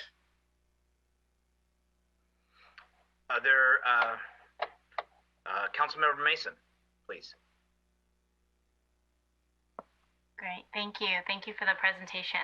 I have a couple of questions and just a couple of follow-ups for you. First, I just wanted to thank you because when Chief Johansson and I first met over a year ago, I expressed the interest in seeing not just the incidents that we're seeing in San Bruno, but a comparison of whether those crimes are going up or down. And you showed that tonight on slides 18 and 19. So I just wanted to thank you for including that. I think it's really helpful to see where we're going and where we've improved. And I love those 2 slides. I wanted to ask, as far as the frozen positions go, how long have these positions been frozen or vacant that you guys have been working with these additional hours? So the frozen positions were part of the budget balancing strategies. You'll have to correct me, Mr. City Manager, about the date. I think that was somewhere around October, but I don't recall for sure. July 1. With the new budget, yes. And then the vacant positions? Those are a little bit more cyclical, so not all of them have been held for the entire year of 2020, or have been vacant, I should say, not that we're proactively holding them. I can say that the 2 officer vacancies that are not frozen have been vacant for, one of them for 6 months, the other for 8 months. Quite frankly, that's because the hiring process of a new officer is exhaustive in terms of the background and what it takes to get them through. We have 2 officers starting the academy coming up here in June. Those are both hired by the police department to fill those 2 available vacancies. And then we've maintained a sergeant vacancy ever since one of our sergeants retired, really as a budget balancing strategy to kind of make sure there was a buffer in there for the budget. And that's been vacant for beyond the past year, well over a year. Okay. And then when we look at the 16-hour days, it just are the regular 12-hour days, are these shifts of 4, so 4 days, 12 hours a day, or is, because I saw in the report that the average or the daily schedule is a 12-hour schedule, so is that a 4-day week? It actually rotates, so they work a 4-day week followed by a 3-day week. So they rotate, the 2 different sides rotate working Saturdays. Okay, great. And so just a suggestion is to the city manager as we go into budget balancing season. I think we need to figure out with money coming in how to fill those positions. I've brought this up at past meetings, but also to figure out if there's a balance maybe in the overtime being worked and the budgeting strategy for filling some of the positions. So there's no need to respond to that, just a suggestion to the city manager. I wanted to just compliment the team that got the alternate funding. $81,000 is nothing to scoff at, so I was really thrilled to see that in the report. As far as the incidents, and I'm actually referring to the report that the council received, and I know you mentioned your report was a summary report, but it was on slide 13. And it says total incidents, calls for service, officer-initiated calls, and formal written reports. So 3 of these are self-explanatory, but I did want to ask for a deeper explanation of what are incidents, like what's considered a low-level incident, a high-level incident, but what is an incident? Because there's 40,000 of them. Yeah, good question. So an incident is anything the police department handles from a call for service or a proactive officer-initiated activity standpoint. So it could be someone calling to say that there's a car parked on their street with expired registration, all the way up to a homicide. Literally any time there's something that requires some level of response from the police department, it's going to be an incident. Okay, and so it doesn't necessarily mean that this is any call. So it doesn't necessarily mean that the officer is coming out for that call. It could be any call to the police station. Not exactly. Kind of yes, kind of no. So for an incident to be created, we generally, like if someone just calls a police department for advice, how do I get a ticket signed off, or I, want to know how to better protect my house, those are not incidents. Anytime it's just like phone advice, and we do a lot of those. An incident would mean that there was a reason to create a call for service in our CAD RMS system because we're taking some kind of action that needs to be memorialized. Gotcha. Okay. And just a compliment to your dispatch team. I have called a couple of times and they've just been very excellent, very calm, very professional. I wanted to ask about the, hold on. Oh, so there was a law implemented maybe 2 or 3 years ago regarding additional records that could be retrieved from the police department. And I'm just wondering if that's impacted your workload as well at the police station. Yeah, there's kind of the realm of Public Records Act requests and everything that falls into legality there, as our city attorney can certainly attest to, is a pretty significant workload. The bulk of that is handled by our dispatch and records supervisor, Shannon, who is working very closely with Mr. Zaffarano on a regular basis to determine the validity of these requests and then to fulfill them. And then when you have a large-scale one to fulfill, they can be very, very challenging to provide and make sure that you're adhering to the requirement and also that you're protecting your staff, right? Not everything is releasable. And so we have to kind of weigh those very carefully. But it has created a very significant workload. The city actually, the previous chief had some good foresight here. We appointed a digital evidence position from an existing CSO. We transitioned them from one job to another. Without that position, we'd be completely lost because the mountain of digital evidence, I mean, terabytes and terabytes of data on a weekly basis is very difficult to manage. Okay, good. That was good to know because I know some cities hired someone just for that job because it was such a difference in the law and what can be provided. I wanted to also ask about the street sweeping. So my calculation is that 56% of all the tickets are going to the east side because the street sweeping is only done on the east side. And so I'm just curious to know about are there any efforts to address this? I've heard various versions. The city manager has already responded, I think, in a previous meeting. I've heard comments about the stormwaters, but as we've learned from the stormwater increases, a lot of the issues with stormwater flow down, so they're not necessarily just an east side issue. And so I am kind of curious to know what you think about when you hear that number, 56%, know that it's all the east side. Are there any thoughts around what can be done to address this issue? I think the police department is happy to accept direction from council via the city manager as to how we want to move forward with street sweeping enforcement. Just a point of clarification, it does not negate what you're saying. Councilmember Mason is accurate, but it's not only the east side. There is a large section up at Shelter Creek that we enforce street sweeping on. actually a large number of tickets. I'm sure that I could get that number for you so we can at least have an accurate number we're playing with. But it's an area where there are a lot of street sweeping citations issued every time street sweeping takes place. But nonetheless, yes, the bulk of the areas are on the east side. We, like I said, enforce street sweeping because we are told that it's necessary for public works to do their job. But again, we're an open book and happy to accept direction. Okay, that's actually really good to know about Shelter Creek, because the other areas under the freeway on near Bay Hill, that's oftentimes really kind of messy, but that's good to know. The other one is on page 30, the arrest data. So looking at the officer-initiated activity, it was 16% was towards African Americans, who make up less than 3% of San Bruno. The question is actually more so for the city manager, that as we go towards the third-party audit and we do the 5-year look back, that we just look at what does it mean and how does it compare to other cities that are similarly situated. So if we can, again, no answers needed now, but if that could be part of that third-party audit, that would be great, or third-party review. And just for clarity, that will be the next topic. Right. So let me see. Can you talk just a little bit about your camera registration program? I didn't expect so many people to be on, but since there are, I know a lot of my neighbors have cameras at their houses, so. Yeah, thank you very much for that. Very briefly, the camera registration program gives you an opportunity to tell the police department that you have cameras on your property and that you're willing to share footage from those cameras in the event that there's a crime that is covered by them. It's really valuable to us because canvassing neighborhoods following a crime is laborious and often not very fruitful. But this database internally can tell an officer on the scene, hey, these 5 residences have video cameras, and they can quickly check with you, even by email if it's your preference, to ask if you happen to capture anything from the crime. And this is really, really valuable evidence moving forward, right? Like, it's kind of the new expectation of this day and age that things are captured on video camera, and your eyes and ears are ours, and now that has moved into the digital age. So you can get on through the city, the police department's website. There's a link right there to click to register your camera, and all you have to do is tell us that you have a camera and tell us how you'd like to be contacted. Great, thank you. And then regarding I just wanted to thank whoever the officer is that's doing the bilingual social media posts. Really nice in the last year. I've really enjoyed them, and it's easy to share.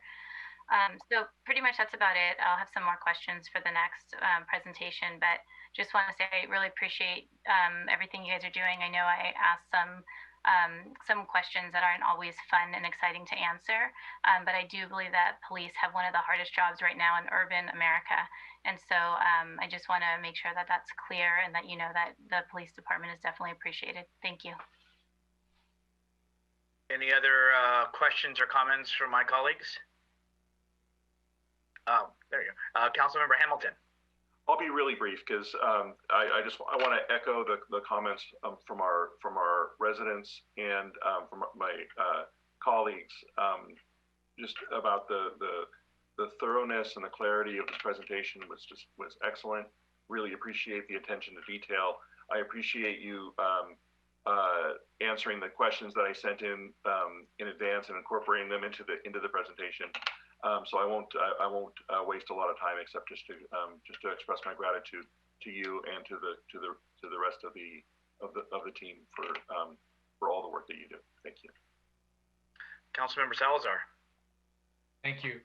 So, Chief, I just wanted to add my thanks as well for all the work that you and your team do every single day. And I know that, this was a pretty lengthy presentation, but even then, it only touches the tip of the iceberg of all the work that you guys do. You've got an amazing team.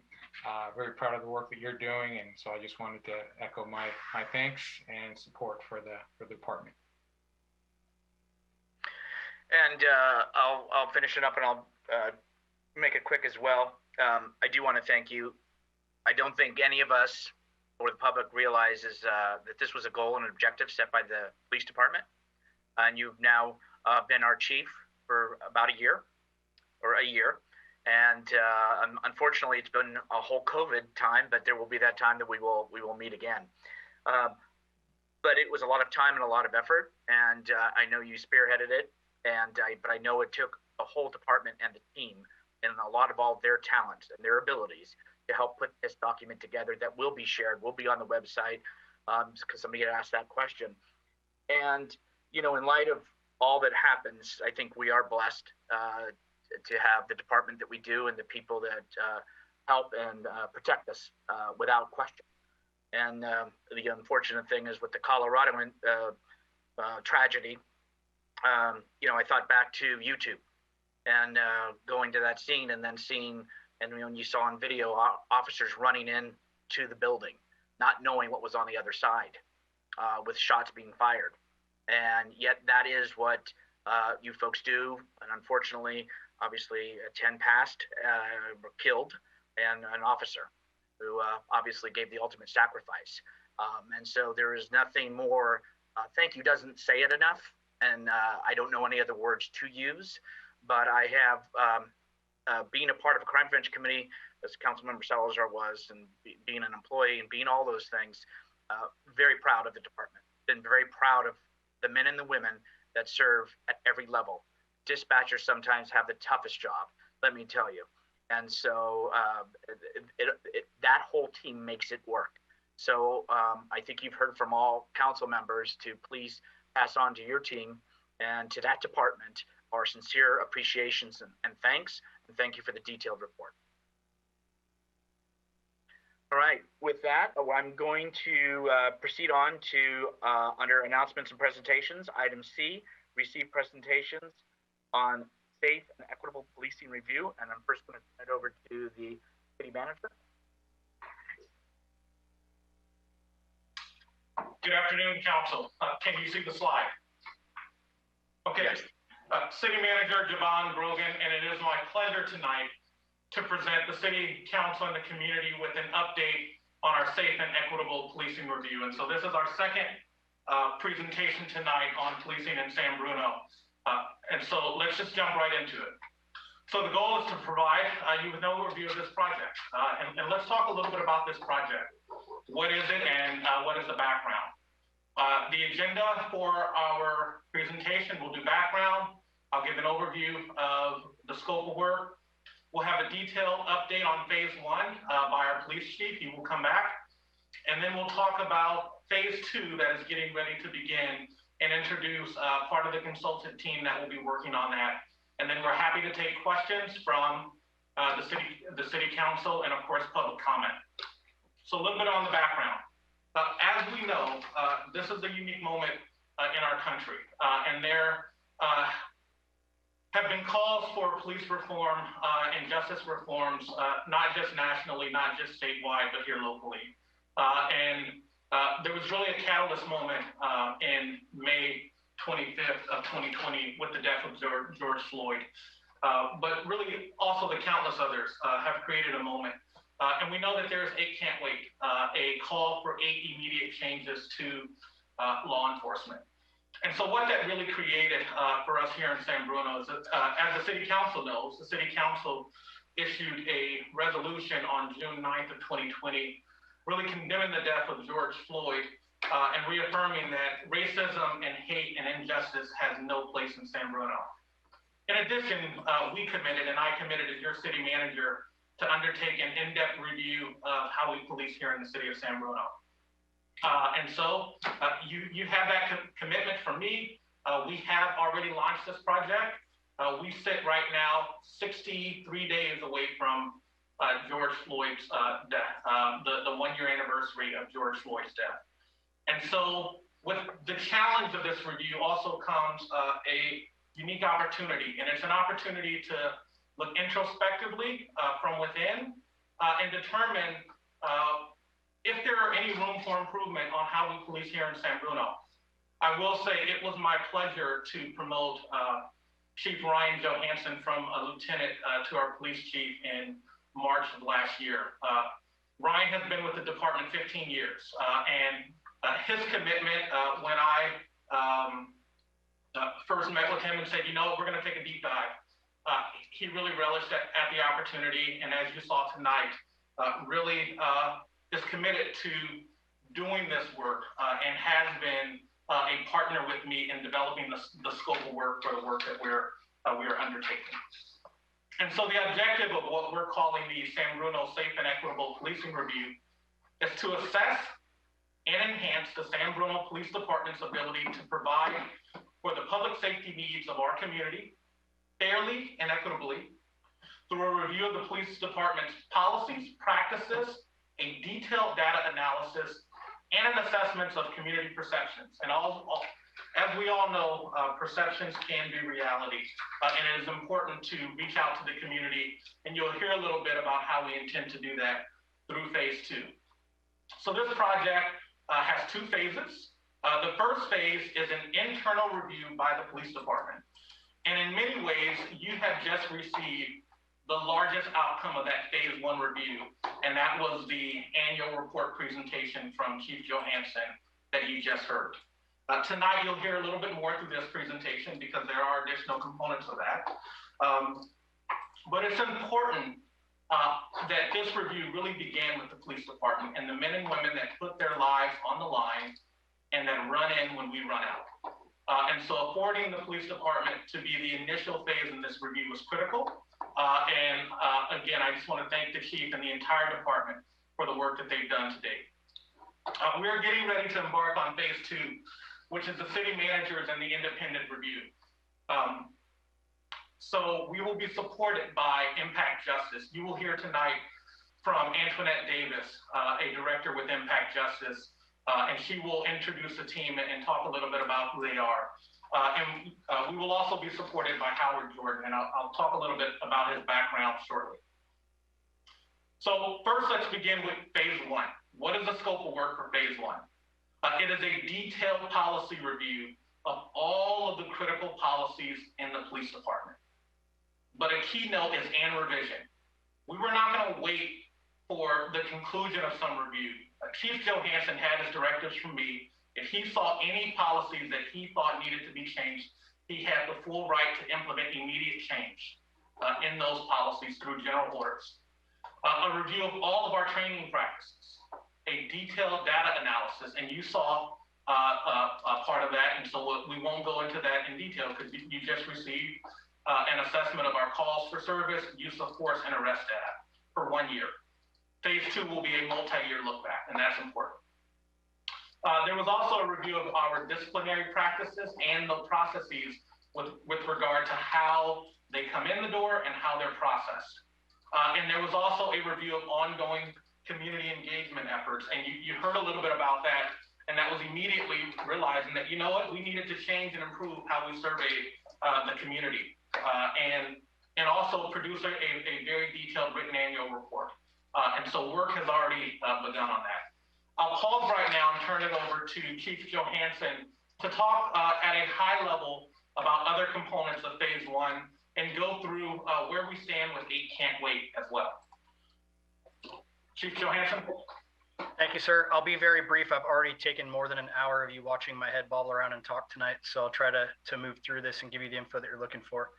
Important to understand that we really started with this project with this sense of why. You heard me use that term numerous times in the presentation earlier, but I know as a student of organizational and personal development how critically important it is to have a foundational sense of purpose before you engage in a reevaluative process like this. You've got to be really clear on who you are and where you're going. Can you advance the slide, please? So I started by having my entire command staff among an extensive reading list I've given to them, because trying to re-engage police officers in reading extensively can be a bit of a challenge, was to Start With Why by Simon Sinek. And if you're not familiar with the book, the reason I love it is it causes you to really drill down to the deepest level and figure out, why do we exist as a police department? Why do you as a council allocate a massive amount of the general fund monies you have to improve the community to fund a police department? What is it we need to do? And more importantly, how is it that we need to do it to be who we want to be? So again, we came up with the guiding principles you heard about earlier, ensuring peace, providing safety, building community. I'm only going to speak again briefly here on ensuring peace. This is critically important because I look at what we're doing in terms of police reform as redefining our role as peacekeepers and not law enforcers. If I had my choice, we wouldn't even use the term law enforcement moving forward ever again, because it's a very, very small portion of what we do every day. What we actually do that's most fundamental that you require from us is we go into inherently unpeaceful situations and we attempt to restore peace to them. It's important for an officer on the street to remember that on every call they go to, that even though you're walking into a volatile, potentially violent scenario, your job is to make it not so. And this can be incredibly challenging and does sometimes mean that it gets met with violence. But we have to acknowledge that with violence, you only create more violence. And our job is to restore peace to unpeaceful scenarios. Can you advance the slide, please? So this internal policy review and revision, please understand this is a massive, massive undertaking. At a high level, we're reviewing and revising all the policies. This is hundreds of policies and literally thousands of pages of legalese to sift through. And I am not an attorney. So the challenge there is you can look at a policy and say, is this policy consistent with who we want to be in this community? And you can say no, and then you still have to be very, very careful how you rewrite that policy to ensure that it's in compliance with the multitude of laws, legal requirements, and all of the other parameters we have to sit within. So we're focusing on 36 policies, hundreds of pages that are what we consider to be our critical policies. These are things like use of force, avoiding bias in policing, de-escalation policies, crisis intervention, handling of personnel complaints, all the ones you could imagine that really do dictate how we do business day to day. I'm through about 25 of those 36 critical policies and have already made dozens and dozens of changes to their content, which is a bit of a challenge that we'll talk about here briefly on the next slide. So our policies are drafted by Equitable. And this is awesome in some respects because keeping up with emerging case law, which literally every day, I would say at least weekly to be conservative in this country, there is some sort of a case that's decided in the court that police officers then have to change how they conduct business based with that case law right here and now in real time. Well, Lexpol helps us to keep up with that because they track all of that case law. They're a team of lawyers and they rewrite policies and submit those policies to us all the time so we can make sure we're always legal and compliant. The challenges are that you can't just rubber stamp those policies when Lexpol sends them because you still have to ask, are they us? Are they this community? Are they consistent with who and what we want to be? And that review process requires a lot of work to go through and read every update that Lexpol sends through to the tune of 6 to 7 a week and make sure they're not changing something you've already changed that is more the way you want it to be in San Bruno. So part of this review is that we have to revise for legality, compliance with legislation, as we talked about, but these two bottom parts are really the important meat and potatoes of it, which is looking at every policy and asking the hard question, hey, that's great, it's legal. If it's not consistent with what our community expects from us as a police department, then we're going to take a serious look at changing it. And that's what we've been doing through phase 1. Next slide, please. So let's talk about 8 Can't Wait, because this is one of the groups that sort of led the charge into the calls for police reform. And, you know, while I think their site is not entirely accurate in its evaluation of whether or not police departments are compliant with 8 Can't Wait, we were really aggressive in immediately looking at the components of 8 Can't Wait in our police department. So going through them quickly, banning chokeholds and strangleholds. This was effectively already done when 8 Can't Wait emerged on the heels of the George Floyd incident, but we did take a stronger stance on it. And we basically wrote strangleholds as tantamount to lethal force in our policy. And so they are not permitted except in the event that you are deliberately taking the life of another in defense of someone else's life. So banning chokeholds and strangleholds has been accomplished. Requiring de-escalation, that was always in policy, but it appeared as a standalone policy. I have since peppered it into all the related policies like use of force and firearms and de-escalation itself to ensure that it appears everywhere as a requirement of the police department. So we have accommodated that requirement. Requiring warnings before shooting, I would add the word when practicable. Okay, the fact is that I think this is one of the areas where there is slight disconnect between the folks at 8 Can't Wait and police departments. Our policy has long required warnings to be issued prior to shooting whenever practicable. The reality is that the world we live in, I'm acutely aware, even personally from my own experience as a police officer, that that will not always be an opportunity you have. If you are actively being shot at, issuing a warning before you defend yourself or others is not feasible. And so a blanket policy that says you will always give a warning before you shoot simply cannot happen. That being said, we do require them whenever practicable. This next one is not checked because the requirement to exhaust all alternatives before shooting has a definition at 8 Can't Wait. And it literally means that they want you to try every low-level force before you accelerate to a higher level, no matter what force is being presented against you. So again, if we go to the scenario where someone is actively shooting, this would, in essence, require us to exhaust asking them not to shoot, using less lethal weapons, using intermediate levels of force, going hands-on, all things that simply can't be done in that real-world scenario where the only way to stop that threat immediately is to meet it with this equal level of force. So this is not something that's likely to ever be accommodated the way 8 Can't Wait identifies it.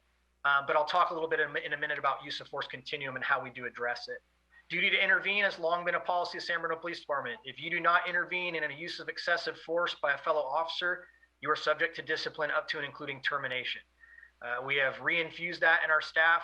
I think the fact that we wear body-worn cameras for every single contact we have with the public is sort of that intervening effort to begin with, but the individual personnel have that same duty. Ban shooting at moving vehicles. This is another one of those areas where it is generally prohibited in policy. However, there are foreseeable circumstances in which the only option an officer would have to stop the death or serious injury to others would be to shoot at a moving vehicle, and it is permitted in those instances. Only when there is an immediately articulable threat to life are they able to shoot at a moving vehicle. The use of force continuum, this is another area we have a definition challenge with 8 can't wait. This is going back to exhausting all alternatives. A true use of force continuum would say that you have everything from verbal commands to use of lethal force and everything in between, and that you need to slide along that continuum before you arrive at this level. You have to do all of these preceding levels first. Pretty easy to see how that's not practical. What we do instead is we make it very clear in policy that an officer is required to use only the minimum level of force reasonably necessary to overcome the threat that is being posed against them or against the member of the public that they're protecting. So it has the same impact, but actually the use of force continuum concept was weeded out of law enforcement many, many years ago because it doesn't actually work. And then comprehensive reporting, I think we touched upon pretty thoroughly earlier. Every use of force report, at the police department is coming all the way through to the chief's office, which, by the way, is not the case almost anywhere else you will go. It'll make it to one command staff member, and that's where it'll stop unless there's a problem. So we're exceedingly thorough here. Next slide, please. Review of disciplinary practices. This is pretty simplistic, but we just are taking a deep dive into whether or not our disciplinary practices are serving their purpose, right? And the fundamental purpose they need to serve is as an early warning system. So tracking all use of force by officer enables us to sort of see if there's an increased occurrence with an individual and to get out ahead of it, because the ultimate goal is always to get out ahead of these behaviors before they could become something problematic. And anecdotally, I'll say that in most of the bad incidents we've seen across the country, we've seen that there were failure of early warning systems. Now, we are a much smaller department. We're intimately involved with our staff day to day, and I think that those systems are already in place to ensure that we catch things ahead of time, but we have expanded our reporting and tracking to ensure that we do. We've also returned our focus to developing staff and enhancing skill sets. Again, the goal has to be prevention, not just holding people accountable when something bad happens. So we've really kind of doubled down on an experiment, I'll call it, that's near and dear to my heart, which is a focus on officer wellness. I fundamentally believe that the bulk of these very negative incidents across the country can actually be largely attributed to officers who were not well when they made these mistakes, when they made these poor decisions. They were not taking care of themselves mentally, emotionally, physically. They did not have a productive, positive work environment that encouraged them to do the right things. And so we're really focusing in our disciplinary practices on low-level discipline being focused on providing the training and the skills necessary to perform better in the future. Can you advance the slide, please? There's a couple more bullets here. Still, we're very focused on accountability and making sure that there's follow-through on discipline. It's important to understand that, as has been in the media, there are a number of protections for peace officers. Many of those are really essential to asking them to go do the difficult job they do every day. It also means that we have to be very thorough in our investigations in order to ensure that when we discipline for misbehavior, it sticks, and that we don't have this scenario of giving severe discipline to a misbehaving officer only to have them appeal it and get their job back. And so this can be laborious and require a lot of work. And so we're relying a lot on Howard Jordan, who I know City Manager Grogan will talk about. He has extensive experience in this area to ensure that our investigations are competent and are held up. Advance the slide, please. Also reviewing and revising our training plan. Real quickly, just understand that there's a lot of things that govern our training. We have state laws. We have the California Peace Officer Standards of Training, which has mandated training for perishable skills every year that we have to get through to maintain our certification as a law enforcement agency. But beyond those required training, that required training is really the area where I think we excel. We do a lot of supplemental training, as you saw in the report, to the tune of almost 8,000 hours this year alone for peace officers. And this has been largely focused on crisis intervention, de-escalation. I've implemented essential Spanish, which is something I think is critical. Every officer, by the time they complete this course, will be able to conduct major safety operations in English and Spanish to avoid the incredibly unfortunate incident where you are telling someone to do something and think they're not complying, but it's just because they can't understand you.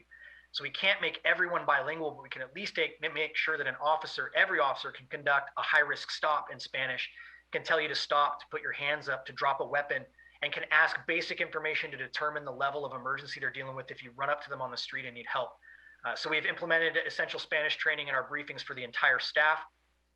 I already talked about health and well-being, but I want you to know that we are exceedingly focused on emotional intelligence. Again, I know that I'm not the expert, but I've been in this line of work for the better part of 20 years, and I have seen and done a lot of things. And I really do believe that what needs to happen in order for us to really handle the reforms being requested is we need to focus on an exceedingly high level of emotional intelligence and EQ from police officers, both measuring that in the hiring process to ensure we're bringing in the right people, but also training on it as a developable skill constantly. Because really what it comes down to is a great police officer needs to respond and not react. And the only way you can respond rather than reacting is to be very cognizant of that small window between a stimulus and that response, and leverage it in order to think about who you are, where you are, and how what you're doing impacts others.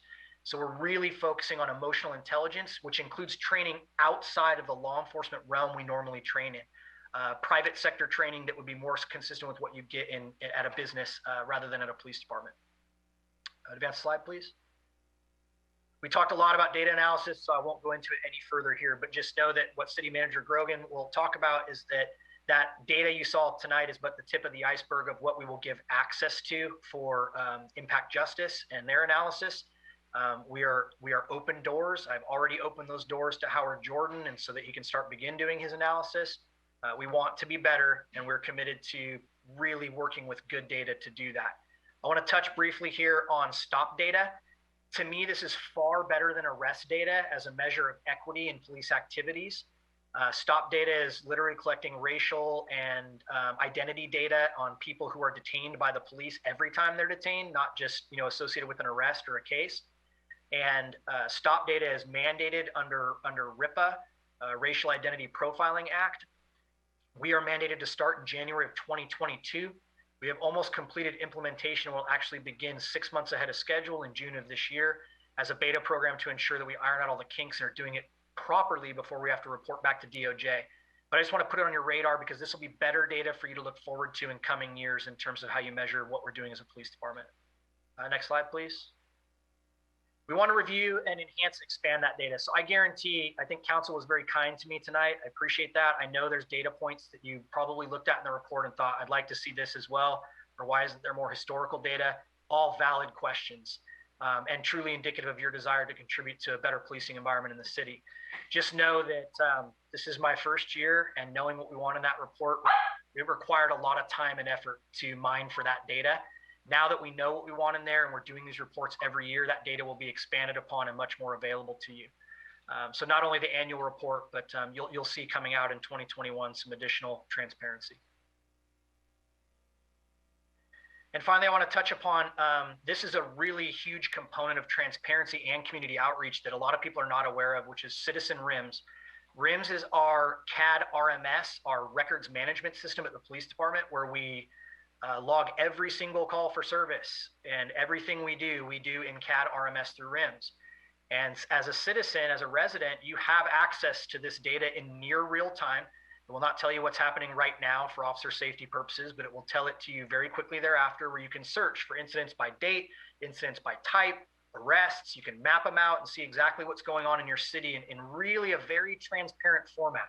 It's a little difficult to navigate when you first get into it, but the reality is this is populating straight from the system we're using to respond to calls. There is no filtering system where we're deciding what to put in and take out of here. So there's no confidential data, but there's lots of good data here. You can use the link here to get over there and check out Citizen RIMS, or you can always access it through the police department's website as well. Increased public outreach. We already talked about these survey cards. Very proud of those. Very excited to be rolling them out. The first batch of them went out last week. Excited to see the online survey responses. What I'll add to that is that this is a survey for people who called the police. What we really need is a survey for the whole community. So we are working on using our web-based survey platform to create a more vague survey that doesn't just have to do with how you were happy with a certain call. And we will be putting that out within the next 30 days. It'll be up on the website and put out through all social media so we can begin collecting some aggregate data from the community as a whole. Again, all of this in English and Spanish, and general surveys coming very soon. Also, my Chiefs vlog, a little bit embarrassing, but nonetheless available to you all. We're trying to keep up with them every couple of months and cover a different topic of interest.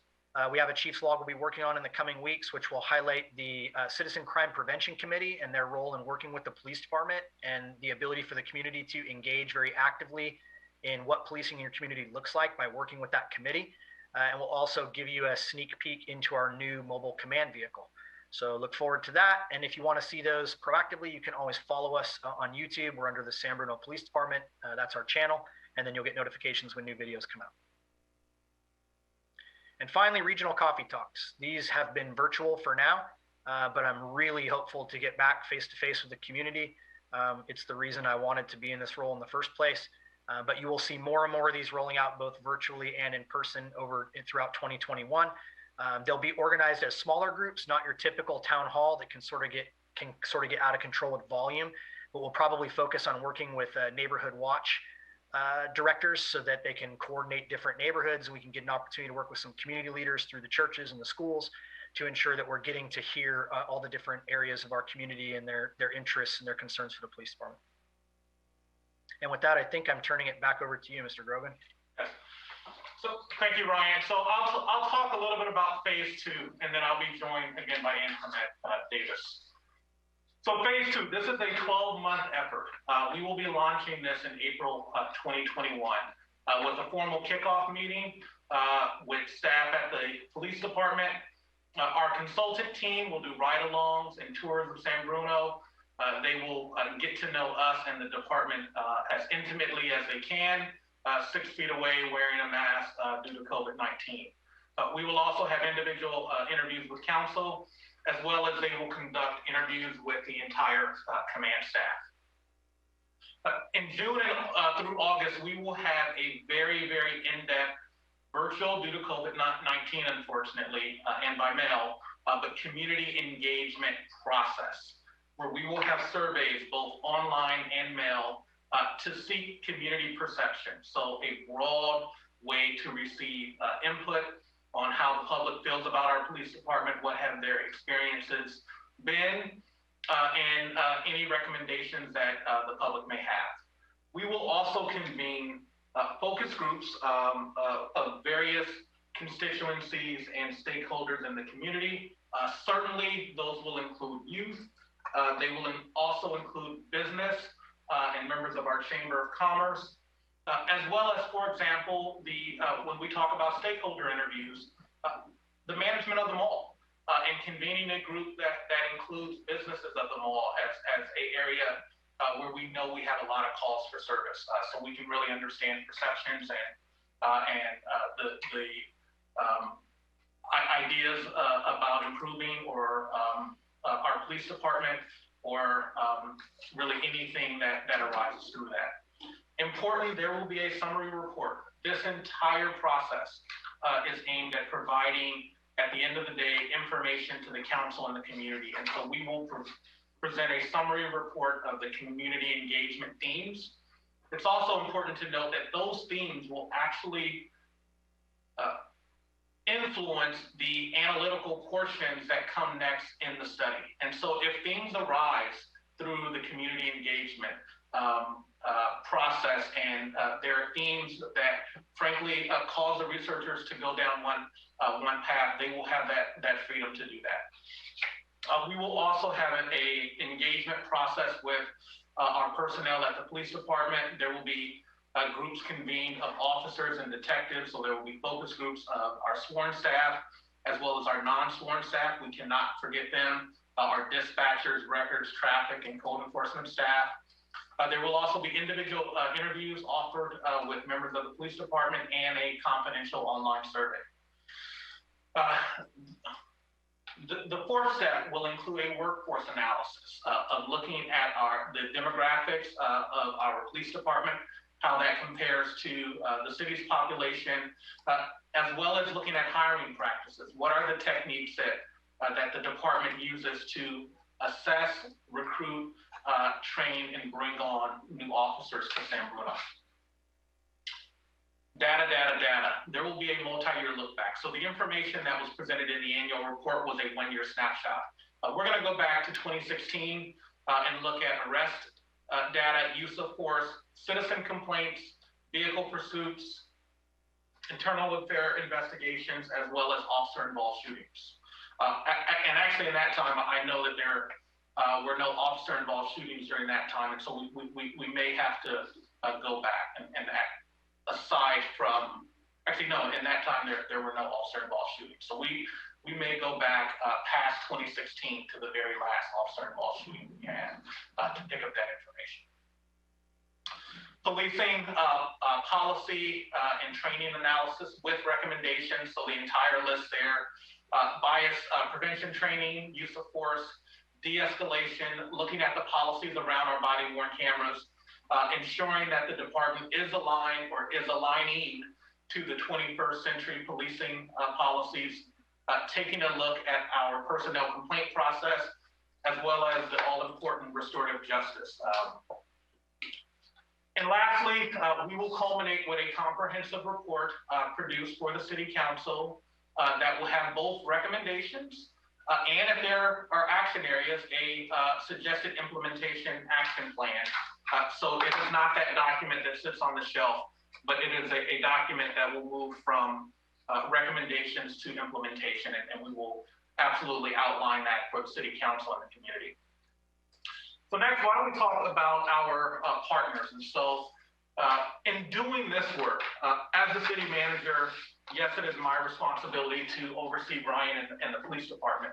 But in reality, we need partners. We need partners with experience in the criminal justice system and policing. And so we have identified Howard Jordan, who has more than 25 years of experience. He is a former police chief of the city of Oakland. He has supervised in his career at one time over 1,000 sworn and non-sworn officers. And he's truly one of the foremost experts on policing practices and procedures in the U.S. And so he will be a part of this team as our law enforcement expert. And we wanted to make sure that we have an excellent entity to help us with that research and the full comprehensive analysis of the department. And so I've identified Impact Justice and their research and action division led by Antoinette Davis, who is here and will present a little bit to the City Council on what Impact Justice is. And so she has over 20 years of experience doing research in the criminal justice and policing arena. And so I'll pause now and turn it over to Antoinette to introduce her team as well as talk about Impact Justice. Just make sure Antoinette is, oh, there you are. All right. Please go ahead. All right, thanks. Hello, everyone. Thank you, Javon. So I'm Antoinette Davis. So as the city manager just mentioned, he asked me to come and just give you a quick overview of Impact Justice.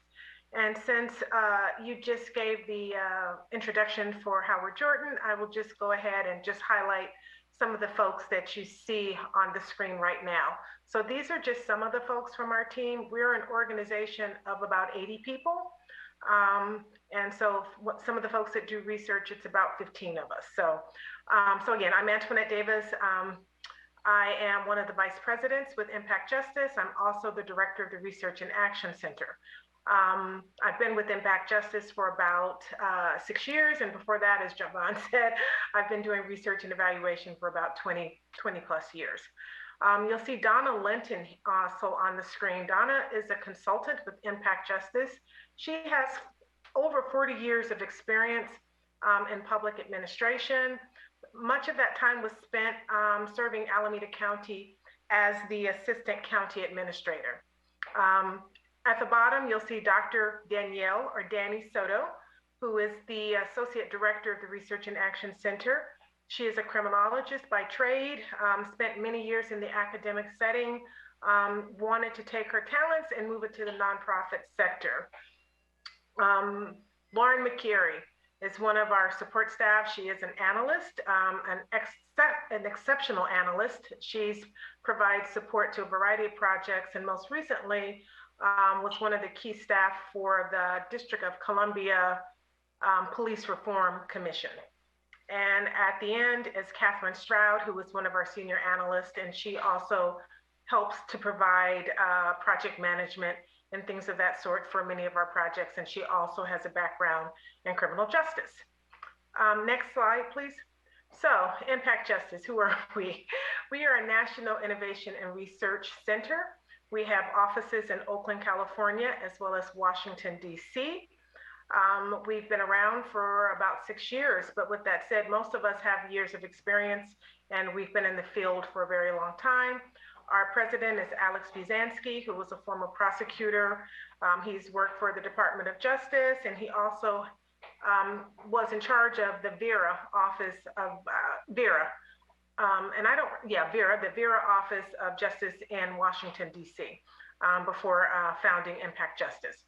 There are a number of things that we're a mission-driven organization. So when we think about the things that tie our work together, you'll see that there are 3 goals or 3 things. So I think about it as, I'm sorry, I have my dog here. So if you hear that, I apologize at home right now. But we focus on reducing justice involvement among youth and adults. We also look to improve conditions to ensure humanity and hope for those who are currently incarcerated. And we have a specific emphasis on improving outcomes for folks who are formerly incarcerated so that they can successfully rejoin the community. When I talk about the different program areas, later on in the slides, I'll give a bit more detail on that. Can you go to the next slide? This is just a statement, again, and I like to add this when we're talking about the organization, because we are a mission-driven organization, and the work that I do, we say that we do mission-driven research. So what does that mean? That means that we do research that's applied. We want it to be actionable.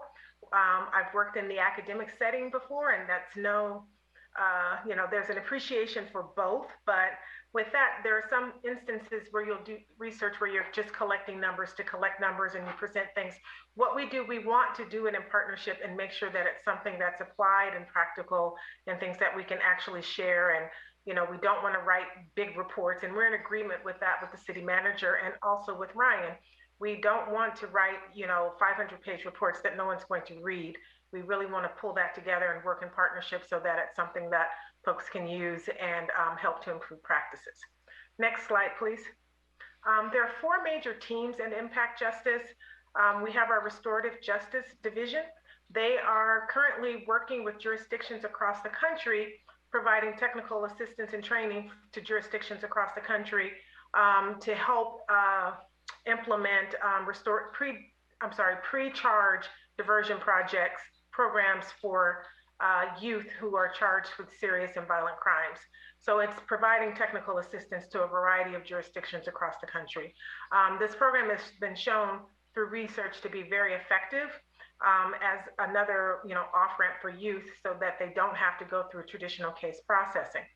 We have our PREA Resource Center, which is the Prison Rape Elimination Act Resource Center. This is a focus on increasing sexual safety for folks who are currently incarcerated.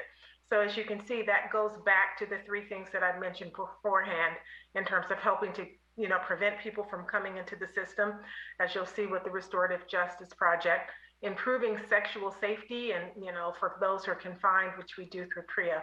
We also have some of our more interesting projects, which is the Innovations Project. Most recently, we've released a report that's called Food in Prison.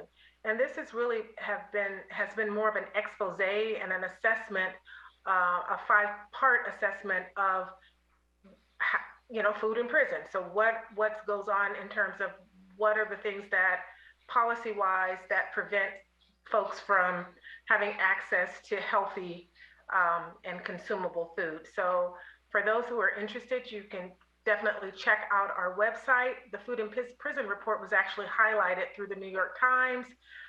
It's a very challenging report to read, but also important when we're thinking about all aspects of justice. So some don't think about food as being part of the justice system, but it is.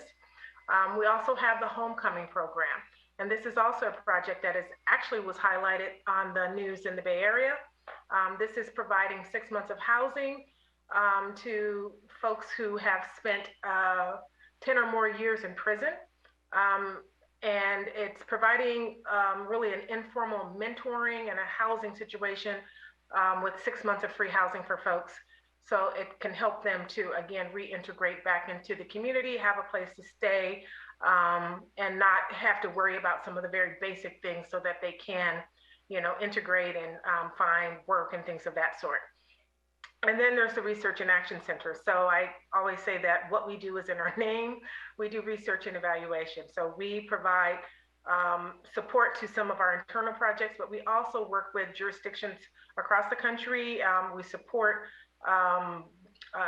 we evaluate different strategies that departments may have, and some of the things that are also funded through foundations and things of that sort. So if we go to the next slide, I'll just tell you a little bit more about the Research and Action Center. Next slide, please. Okay, so this is just really quick who we are. Just say, again, we are a diverse group of social science researchers. We're intentionally using our skill set in the nonprofit sector with the goal of making change. We do mission-driven research that aims to improve outcomes and empower marginalized and impacted communities. Next slide, please. How we do this, and this is a really important part when we're thinking about our whole foundation and the structure and the things that we hold dear. We help other people. I start by saying that we do research with people, not on people. And part of that really speaks to the participatory action framework that we embody, meaning that when we talk to people and when we're developing solutions and analyzing data, we think it's really important to work in partnership. That's why I'm very pleased to have the conversations with the police chief, as well as to have Howard Jordan be a part of this, because it's really important that we can analyze data and provide numbers and tables and things of that sort, but we also want to make sure that we're providing the proper context. So with that also, I would say that in addition to working in partnership, we also honor impacted communities as credible messengers. So again, as we're doing that and we're developing solutions, I think it's really important to bring those folks who have been impacted and have that lived experience to be part of analyzing information and providing that context. We also promote promising and best practices. There are things that we know. There's been a lot of information and research now concerning justice programs. There are things that we absolutely know don't work, and there are things that we know that do work. So this is an exciting part to be, an exciting time to be part of this whole juvenile and criminal justice research era. So the next slide.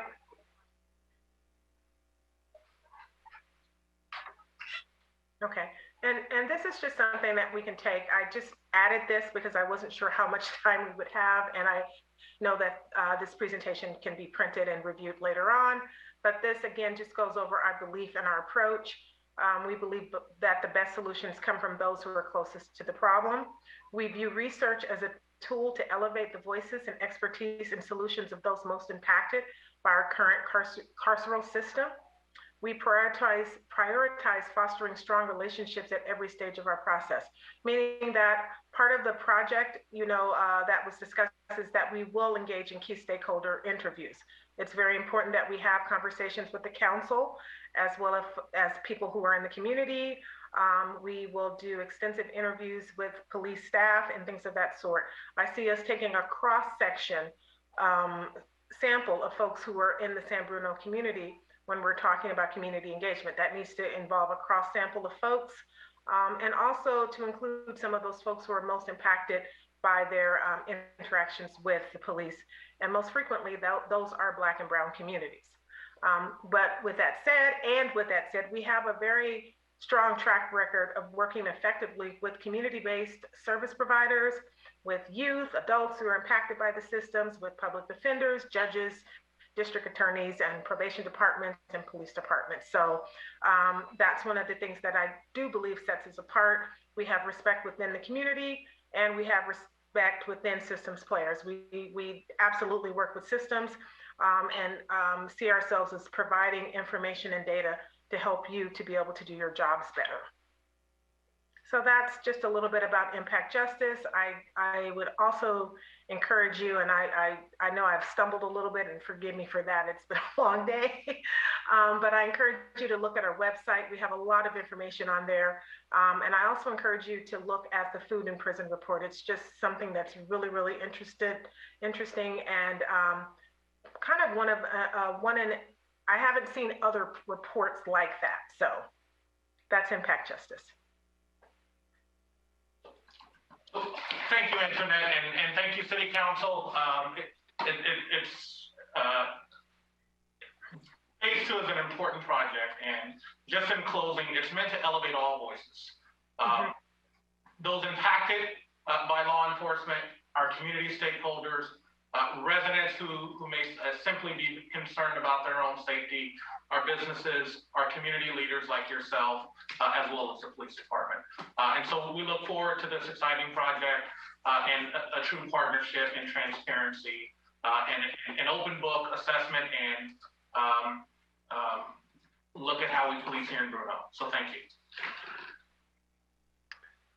Thank you very much for all your reports. Colleagues, questions? Could you raise your virtual hand? Appreciate it. Councilmember Salazar. Thank you, Mr. Mayor. So in terms of community engagement, I know it listed focus groups and surveys and whatnot, but I would say historically, we've done a pretty poor job of reaching out to all segments of the community. And I believe in this particular instance, probably the most impacted group is probably the one we've been least effective in communicating with. And so I'm curious what methods we might be looking at to reach those populations and to make sure that those voices are in fact included in what you're doing. Is that a question to me? Can I Whoever wants to take it. Okay, yeah. What I would say is this, is that you all know your population. We need to start out with key stakeholder interviews so that we can determine, what are some of the things that you've tried. I do know that it is a challenge right now. I've completed a number of focus groups and listening sessions online, and it's been challenging. But I do think what I spoke to Javon and to Ryan, and one of the things that I said is that there are existing groups. So if you're talking about brown communities, Black communities, there are some existing groups. Do we need to engage with faith-based communities or things of that sort? I think that there's just an assessment. I can't necessarily tell you the best way to do that until we have those conversations. But I do know that there are multiple ways to reach, different groups of people. And part of that is taking the time to have those conversations and to dig a little deeper. If the listening sessions don't work right away, what I've found to be very effective in the past, and especially when we've been able to do it in person, is that I've joined existing groups. So if there is a group among teens, if they're meeting at a specific area, we will go there and conduct the group. Or we will partner with community-based organizations who have contact with people so that we can reach them in that manner. So it just depends.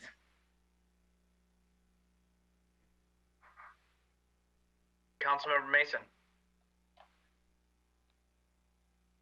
Yeah, thank you. Thank you for that presentation, Ms. Davis. I just wanted to ask around the internal reviews. Will we be provided with numbers as well? How many complaints, maybe citizen complaints came in, how many internal complaints came in, and then how the internal review process went, and then what the results were? Obviously not individually, but statistically. So what I can say is that Mr. Jordan is doing a part of that. My understanding is that this will be a public-facing document. So we're collecting all of that to create a public-facing document. So in terms of that specificity, I would ask that Ryan would jump in with that, or Javon, because I can't speak to that specific aspect. Yeah, no, Ryan, take it. The short answer to your question is yes. And as you touched upon, Councilmember Mason, it's a bit of a sensitive issue because there's things that can be released and things that can't. But aggregate data as to citizen complaints will definitely be a part of, it's already been a part of the internal review. Anecdotally, I'll tell you that it is such a small number that there's not a lot to be done with it internally. I'm really excited about working with Mr. Jordan on this because he has extensive experience in internal affairs with a much larger department where he had to deal with much bigger issues. And so I will take a tremendous amount of guidance from him. And then obviously City Manager Grogan, and looking at this from a city perspective in terms of, are we handling these things appropriately? Are we intaking them appropriately?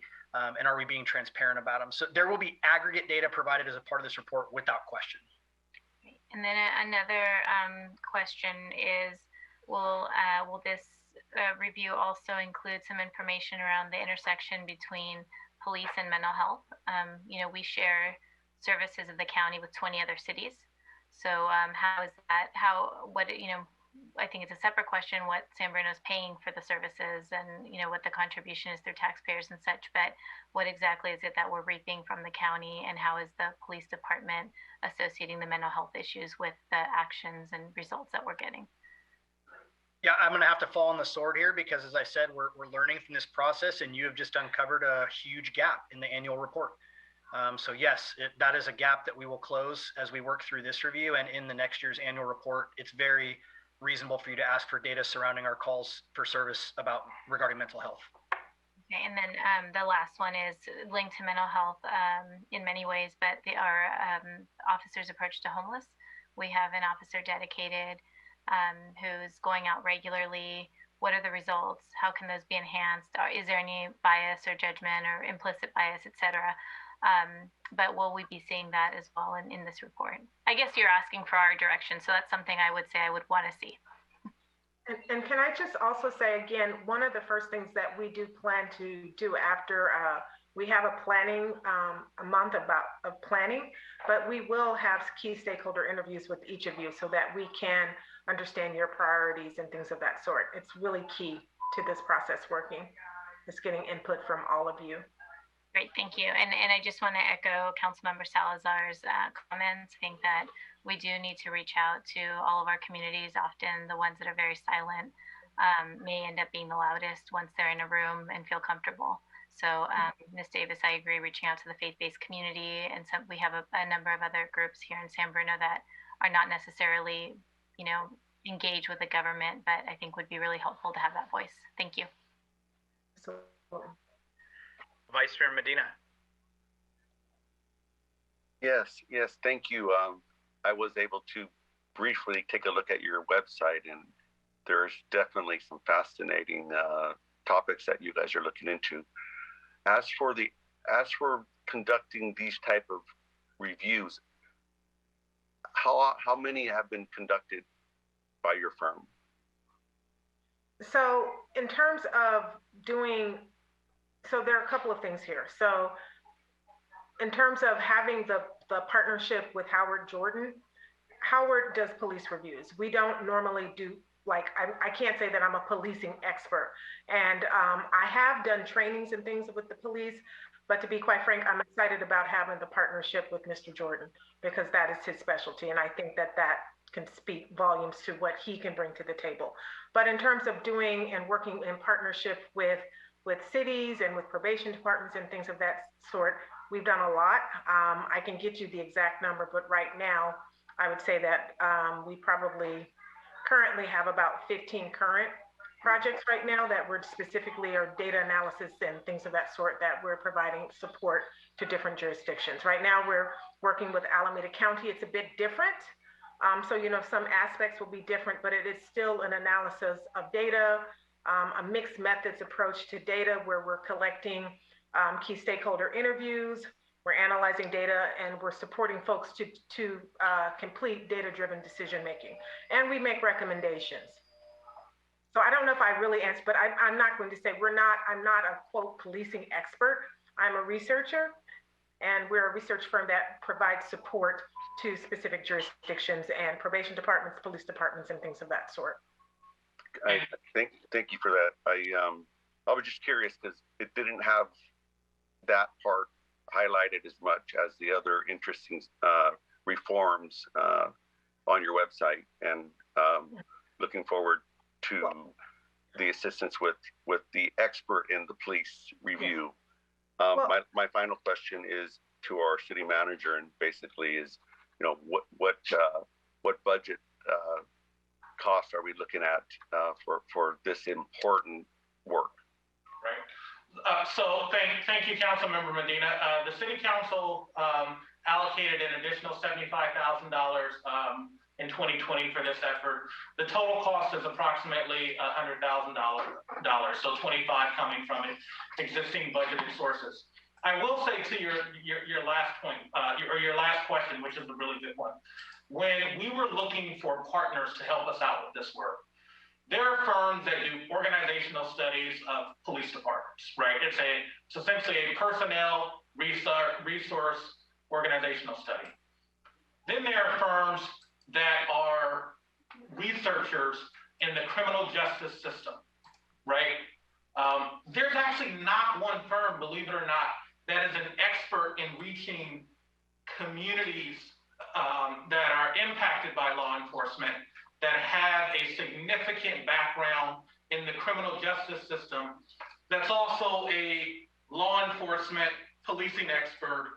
And so in putting together the two pieces of the pie, our two outside consultants, it was really imperative that we had a law enforcement expert, someone that can speak the language, that has put their life on the line, that has managed people that put their life on the line, and that understands the policies.